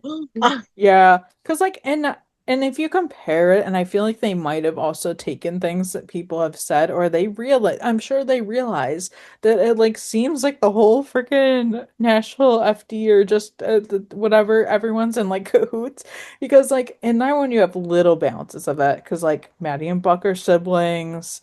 There's people that are married, whatever, that are all People part of the holding same thing. power. But it's not like, that which I realize, it's just like this seems so weird how everyone's related, which I guess that happens. I've watched plenty of shows where the whole family is part of like the same or different or like similar business or whatever. Yeah. Sometimes in like first responders, sometimes in like other things. But so it's not like it's uncommon, but I just think I love that this is something they were able to kind of poke fun at a little bit. But yeah, that was funny. And not Blythe literally saying in this moment, oh, I could really go for a drink. And Dixie full on pulling out a flask out of her purse. And I'm like, that was very Dixie. And I absolutely love Very. this from her. Because I was just like, if anybody's gonna do this, it would be her. And honestly, I love that they were able to do this. And then I love her like so Carla passes it to Blythe, whatever. She drinks some. And then like so she's passing it back and like Dixie's like, you too. And Carla's like, oh, what the hell? That was so funny. And then I love how, like, in this, like, something happens. So, like, Ryan, Buck, and, like, one of the guys from Boston, like, purposely tripped them. Mm-hmm. Um, and, like, they had kind of put out there that, like, Boston is, like, they tend to play dirty or whatever. We've Um, already kind of seen that a bit, yeah. Yeah. yeah, so like it was just like, oh, that happened. But like then that leads like the guy Carlos to like get in the lead and he's like ahead and it's like, oh, this big moment because it's just like, oh, this never happens. Like they said that they basically always lose and they never even get close to being on the leaderboard or at all. And so, like, whatever. But then, like, he's in the lead for a while, but then he ends up hurting his ankle. And it's like, I knew where they were gonna go, but it's like, you also can never be so sure. So, like, Ryan and Buck basically see this and they're able to help him cross the line. So, like, Kenosha gets their point, and I just love then, how Kenosha this entire time was the definition of they're just happy to be there. Yeah. yes. Exactly. And everyone said that how good of rep that was. They were like, well, if they got anything right, they got Kenosha right. From what I heard about Boston, they got Boston. Yeah, people in Boston are complete assholes. Like, Exactly. you don't want to drive in Boston, and I say this because my mom and I went there last year, and literally, if you were in the wrong lane in Boston, good luck, because nobody will let you get over. That's how bad people are there. And I've friends I know that have gone there, and I also know people that live there. People, so like people I know that drive like in New York City and like like if they travel there or drive there, they're like, yeah, New York City isn't even that bad. So that just puts that in perspective. Yeah, that's interesting. And then so yeah, LA and Nashville are tied. And not Dixie and Blythe hugging in this moment. And Dixie's like, let's never speak about this again. And Blythe is just like, never. But like, oh my God, I love that moment. That was funny. It was so good. And I love how like LA and Nashville tied, and then so they're both tied for first, and like them wanting like a tiebreaker. And Don says, like, what if we don't tie it? And so it's just like, well, who's better? And it's just like, well, both. Like, we can go with both. And so there are going to be two names on the trophy, and like they're both the best, and that's just how, which we needed because, like, yes, in the moment things got a little heated, but it's like the end of the day, we're here for like the fun of it, and it's like, fun to be nominated, and like obviously looking more so into like Buck and Eddie's perspective, like this is like a last gift from Bobby. This is like this is sadly like something that Bobby is able to done that he didn't even get to see through. So I I liked what they did with that. And then I love Buck like agreeing to all this and but saying to Don, you better show us a damn good time tonight, Captain. And he's like, I can arrange that. Just so fun. So they celebrate, and like Don is giving this speech saying that he told like that how this time was different, and he told like everyone that basically like this time was going to be different, and saying that it didn't disappoint. History was made twice at these games. The first time, our brothers at Kenosha won an event, and it also marks the first time there's a tie on top of the leaderboard. So next year, there'll be two cities on the winner's plate, Nashville and LA. That means their houses will forever be tied together, which Don personally takes as a tremendous honor. Don says, some of you may know that firefighters Evan Buckley and Eddie Diaz here, they lost their captain last year in the line of duty, Captain Bobby Nash of the 118. Don says how he got to meet Captain Nash one time at a conference when he was in St. Paul, and he was teaching a course on ice rescue, and this is what I'm like, of course he was. TK could probably teach it too. Yeah, that's true. Well, he could teach how not to get where he got. Well, that's true too. That's all that matters. And Don goes on to say he didn't get to know him well, but he can tell them that he was kind, he was incredibly professional, and that he would be very proud. And I love Eddie and Buck clinking glasses in this moment. And then Don says, never in my life have I seen a better example of what firefighting is all about than what you all showed out there today. And then like Kimmy's like, here, here, and Don says, I think sometimes we forget that there are better things that are more important than winning.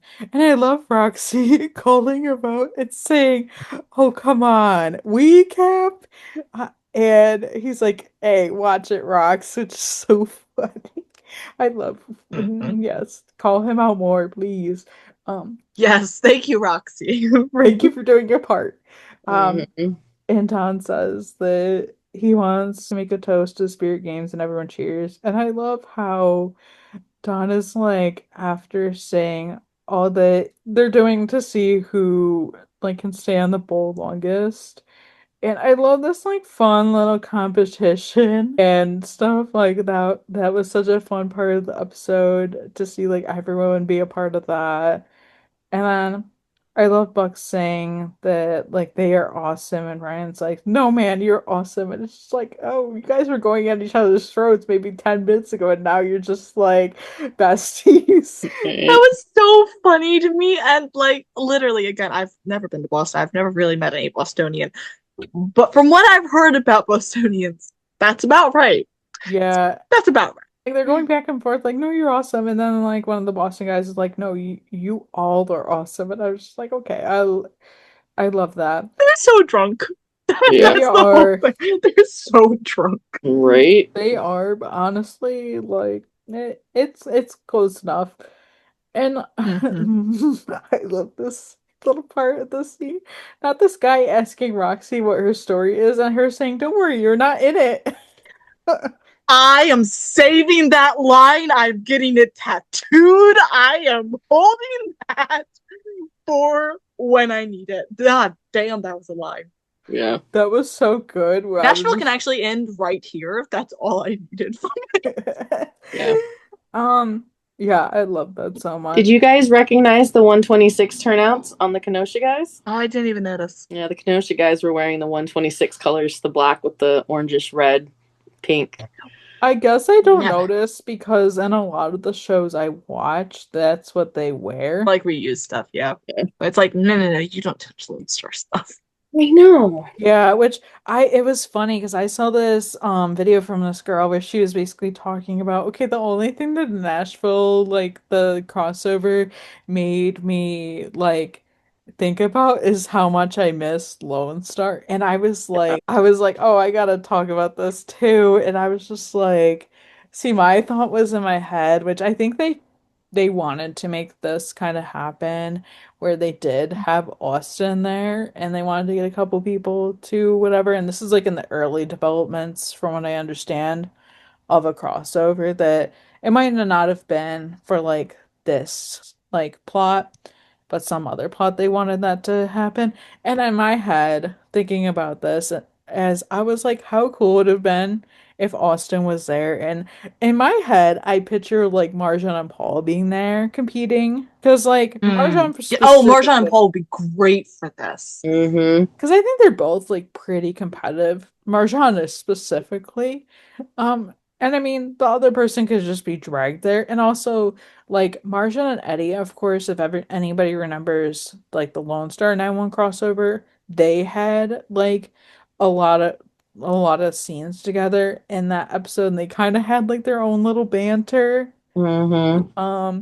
I would have also seen her, well, the banter, there was even more banter between her and Buck, because Buck was, like, wanting her to like follow him back. Oh, that would have been funny. But then we get this final scene. Buck and Eddie are at the bar in cowboy hats, and Buck admits to Eddie that he was right. He really did need to have a good time. And Eddie says how he is glad Buck is finally enjoying Nashville and not Dixie hitting on them, sitting at the other end of the bar, saying, "Which one of your boys is gonna buy me a drink?" And Buck's like saying how Eddie is leaving, and then she asks for his name, and I'm like, Buck, no, run. And Run.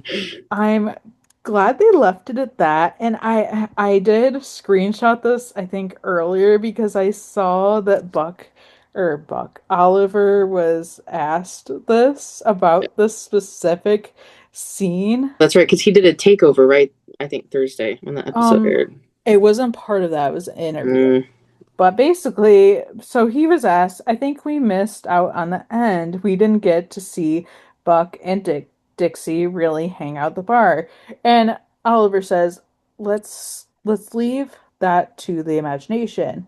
And then it was said, or he was asked, I know, but if we're using our imagination, what do you think that looks like Buck and Dixie hang out? And Oliver says and laughs, are you trying to get me in trouble? And then it's like, oh no, not like that. And it's Oliver says, I think they had a very great night together at the bar, and kind of laughs it up. And then the last thing said was, and just hung out at the bar. Yeah, exactly. Just had some drinks. And Oliver reiterates, yeah, just hung out at the bar, which I was just like, please, Buck, you do not need to. And you do not need to even hook up with another older woman. No. We can leave that, which I think he has matured enough and he is settled enough in his life to like, just have his fun in Nashville and kind of leave it at that. Yeah. But I liked how they kept that open-ended because I'm like, I can totally just forget this even happened. But like Right. honestly, like, and I did see a behind the scenes video with Oliver, Ryan, I think there were a few other people there, and Leanne Rhymes. Yeah. And like so Oliver was picking out that cowboy hat that Buck would wear. And first he had like this pink sparkly one, and Leanne literally says, I wouldn't hit on you if you're wearing that one. Which I was Yeah. so funny. And then like, He should have won. I listen, I didn't mind because it wasn't like it led into like what we would have expected to happen. He's obviously matured and stuff. Buck season 1, absolutely he would have been like going back to her place or something, but we can leave it at that. I was actually kind of mad about it. Yeah, I liked that Because I knew it happened and I forgot and then I got pissed off again. Yeah. So I was like, Yeah. no. Buck, go over there and sit in the corner until you sober up. I know you have a thing for older people. I know you have a thing for mature women. Considering that Tommy was a little bit older, mature men as well. Just go sit over there until you're sober and can think about what you're doing. Yeah. Well, I guess I was just like, oh, nothing's gonna happen because that wouldn't make any sense. Like, and like I guess maybe before reading that interview, I was probably maybe like, oh God, please don't tell me. And then I read that, and with Oliver's confirmation, I was like, okay, we have nothing to worry about. Oh yeah. Yeah. Yeah, I don't think that they would even try to start anything with characters on 2 different series. Well, I wasn't no. thinking. I think I it's just hate silly the insinuation. to think that there would be a relationship because like at least I would have at least at minimum if they were gonna do something, I would have been like, oh, they hooked up. But like not like a Buck. relationship. That's just silly to me. Buck, have we not learned not to stick our dick in crazy? I'm just sorry. I'm not being a nice person about this, but I don't like Dixie, so I don't care. I guess like I don't like it's her. literally it's fine. It's funny. I just hate her enough that I was like, no. We're just gonna ignore that happened. Yeah. I feel like like people are like, oh, Buck and Eddie aren't acting how they do on 911. I'm like, guys, I literally see no difference from literally 1 minute before 911 ended and us going into Nashville. They were like more competitive, and it makes sense because they were in games. That was literally it. They were a bit more fired up. But literally, we have seen this multiple times. We have seen the side of them multiple times. We've seen this in like 10 different plots. Yeah. At least. Literally. Right. Like, I think people are just looking into things a little too much, which I get it. I do that too. We all do that, but still. Well, and I think the only thing I liked about this final scene was the Eddie and Buck part and just the hilariousness of the Buck. Well, Oliver had chosen the disco ball hat. So he's wearing a cowboy hat that looks like a disco ball. And Eddie's in a normal hat. They're just sitting there. Yeah, like, which is funny because Brian literally was like, hey, what about this one? And Oliver's like, oh, yeah. Yeah, like in the behind the scenes clip, because I remember seeing that and I was like, oh, okay. I did think they did good with the crossover. Like after it was over, I was like, okay, this is how we do a crossover. Because obviously, like a lot of people, I would say most of the fandom has like doesn't want anything to do with Nashville. Understandably so. I am like pretty much right here with you. So I liked that they were able to add enough into it where you're just like interested. And they took all the things out of Nashville that I was just like, did not like. Obviously, there's little things are in there, like that's just how it is. But I liked what they did with it.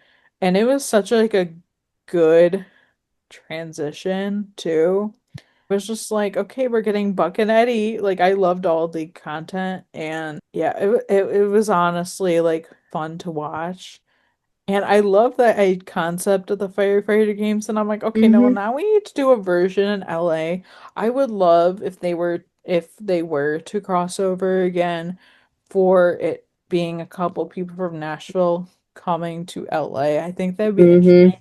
Just because thinking about like this universe, we never got that with Lone Star in 911. So it would be interesting to get that with Nashville if they were like if they went the opposite way around.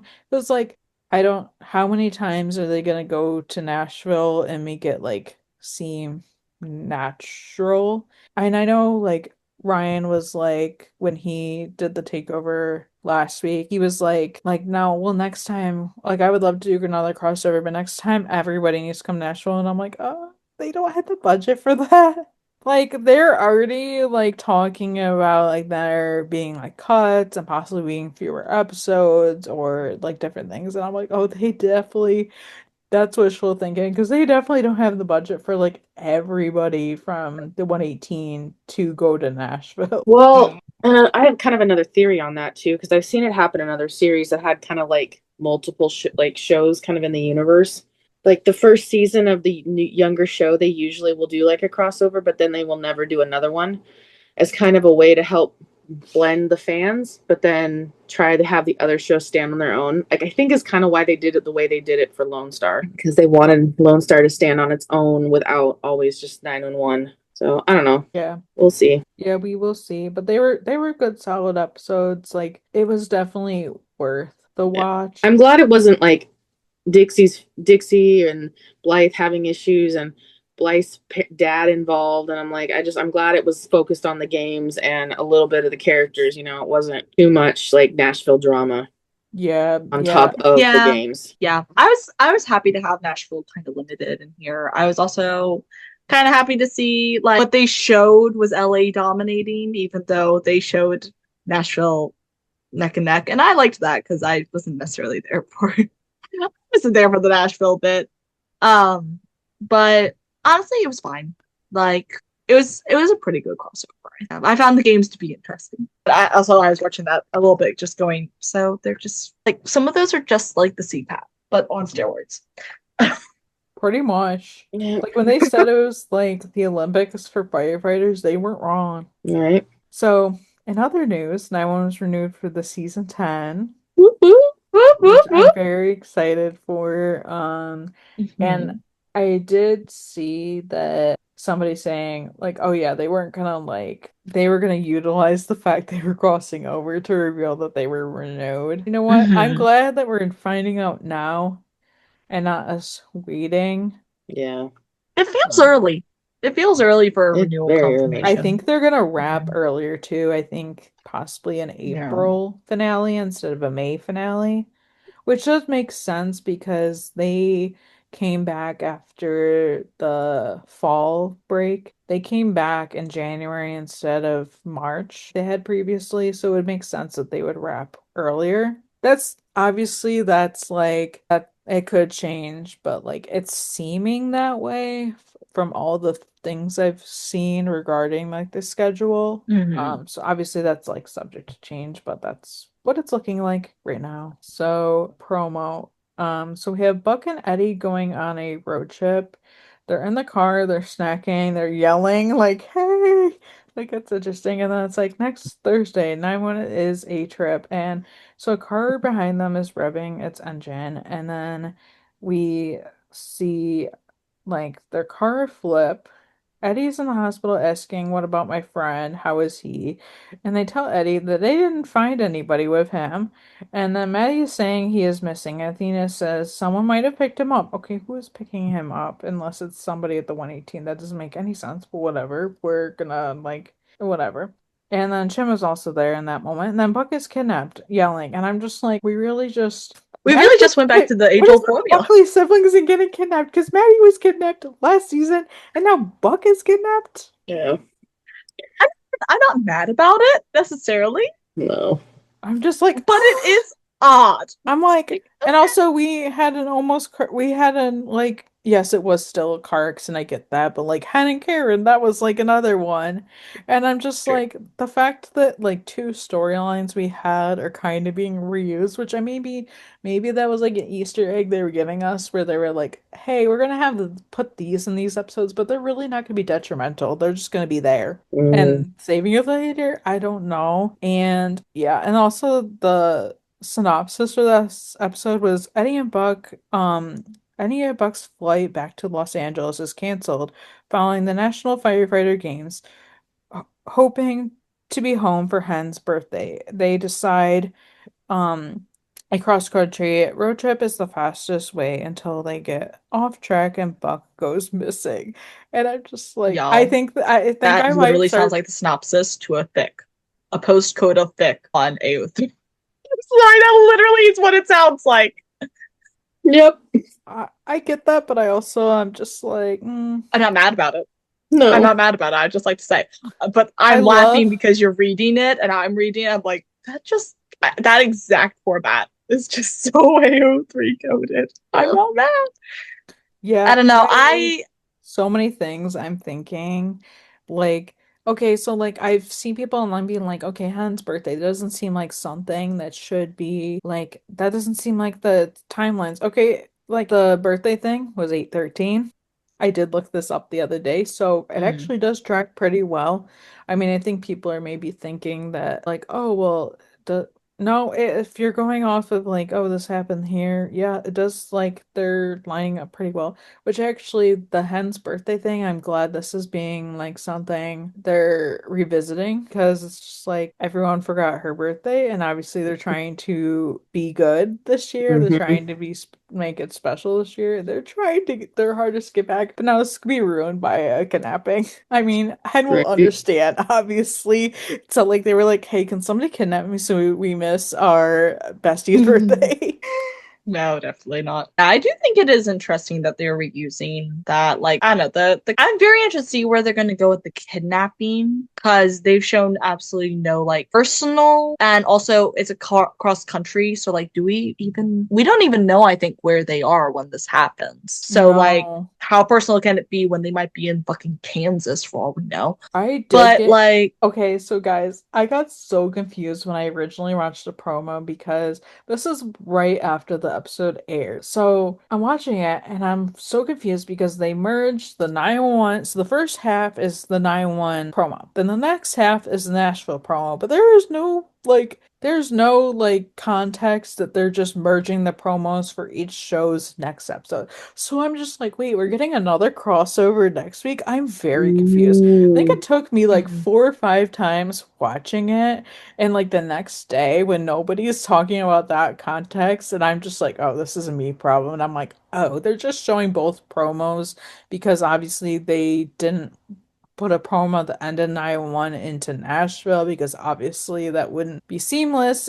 Like I think what they did promo was what was coming up in Nashville or like mostly about the games. So that was a bit confusing me watching probably off an episode high where I was just like, what is going on? Like we're getting another. So in my head, I was like, oh, they're like outside Nashville, and it also was confusing because the both episodes had like some like it both involved some type of accident. So I'm just very confused, but that's just a me thing. I am very interested as this will be another case because we brought up the cracks in as well. I'm very much interested if there'll be any emphasis whatsoever on like the Craxton bit and injuries, because like Hen and the Craxton bit, that was all like to further her story and get her back into, oh, I am meant to be a paramedic again kind of thing. Like it had basically no consequence health wise or beyond that particular episode. So I'm like, Right. will the car accident have any real effect in this other than Eddie being in the hospital for whatever reason? And Buck going missing? Like, are we gonna have like, is Buck gonna be hurt and kidnapped? Is he just gonna be like, what's this playing into here? So I think this is gonna be interesting. Oh. Yeah, I have I heard things. Oliver has said basically that the stuff that happens in this episode with Buck is basically going to lay things for the rest of the season, trauma, like that kind of thing. It's going to deeply affect him and put him in a certain state, essentially. oh okay, So interesting. it is definitely going to be, it is going to be an episode. I have no other words to say Wow. other than that. It is gonna be detrimental for the rest of the season, which I'm like, okay, this is gonna be interesting to see where this brings us. Yeah. Also, I will say that I did hear something about Buck being kidnapped, but like I didn't hear enough bits, so I thought it was at the end of these episodes, which Oh. made absolutely no sense. And so I'm just watching, I'm like, and I kind of forgot about it. And then we ended, and I was like, wait, what about the kidnapping bit? So the promo makes a lot more sense. Right. Yeah. There's like, how did he get kidnapped at the end of 911? Because then there's a crossover, and they're not going to kidnap him at the end of Nashville because not everyone's going to watch the crossover. So what do you mean? I was confused. This makes more sense. I love how I was not the only one that had my own confusion. We all just have different confusions. Yeah. I was more amazed. It just dawned on me. Nashville, Bobby, Nash. Like, another way to connect the names to city name to Bobby. I think even in the episode, they kind of made a connection to that. They were like Nash, whatever, and it's just like, it's funny. To be honest, I think I joked about this earlier where I was just like, you know what? I think the spinoff show we were meant to get was Kenosha, not Nashville. That would have been more like a Brooklyn Nine-Nine or what's the spoof shows, Which I love. Yeah. I just looked it up too. So it's a 2,000-mile road trip from Nashville to Los Angeles, and it goes through some whole lot of nothing areas like Arkansas, at least that area of Arkansas, Oklahoma, Texas, and I've driven on New Mexico and Arizona, the road, and I was like, yeah, there's not much there. So it could be just about anywhere that this happens. Yeah. I'm interested to find out like what happens and where, and because I'm just like, get the idea of a kidnapping, but I'm just like, what is the point? Like, it's not like some random person is just gonna be like, I just feel like kidnapping today. I don't get it. I'm just like, are we going a trafficking angle? Are we going a weird vendetta? Did Abby come back from the fucking dead? Like, is it Taylor? I don't like. Is it Taylor? I'm so confused. I'm like, the fuck is kidnapping? Yeah. I know. I think it'll be interesting. Yeah. Thank you guys so much for joining us and listening. Be sure to subscribe wherever you get your podcasts and check us out on YouTube. For more, visit nowonlsroundup.com and follow us on our socials at nowonlsroundup. We're on Facebook, Twitter, Instagram, Threads, and TikTok. And of course, come join us on our Discord. The link's down below and on our website. You guys can follow me, Katie, at For the Love Toes on TikTok, Instagram, and Threads. Follow me, Grace, at RonanRatha911 on Instagram and Threads. You can follow me, EJ, at EJ8302 on Instagram, Threads, and TikTok. See you next time. Bye. Bye.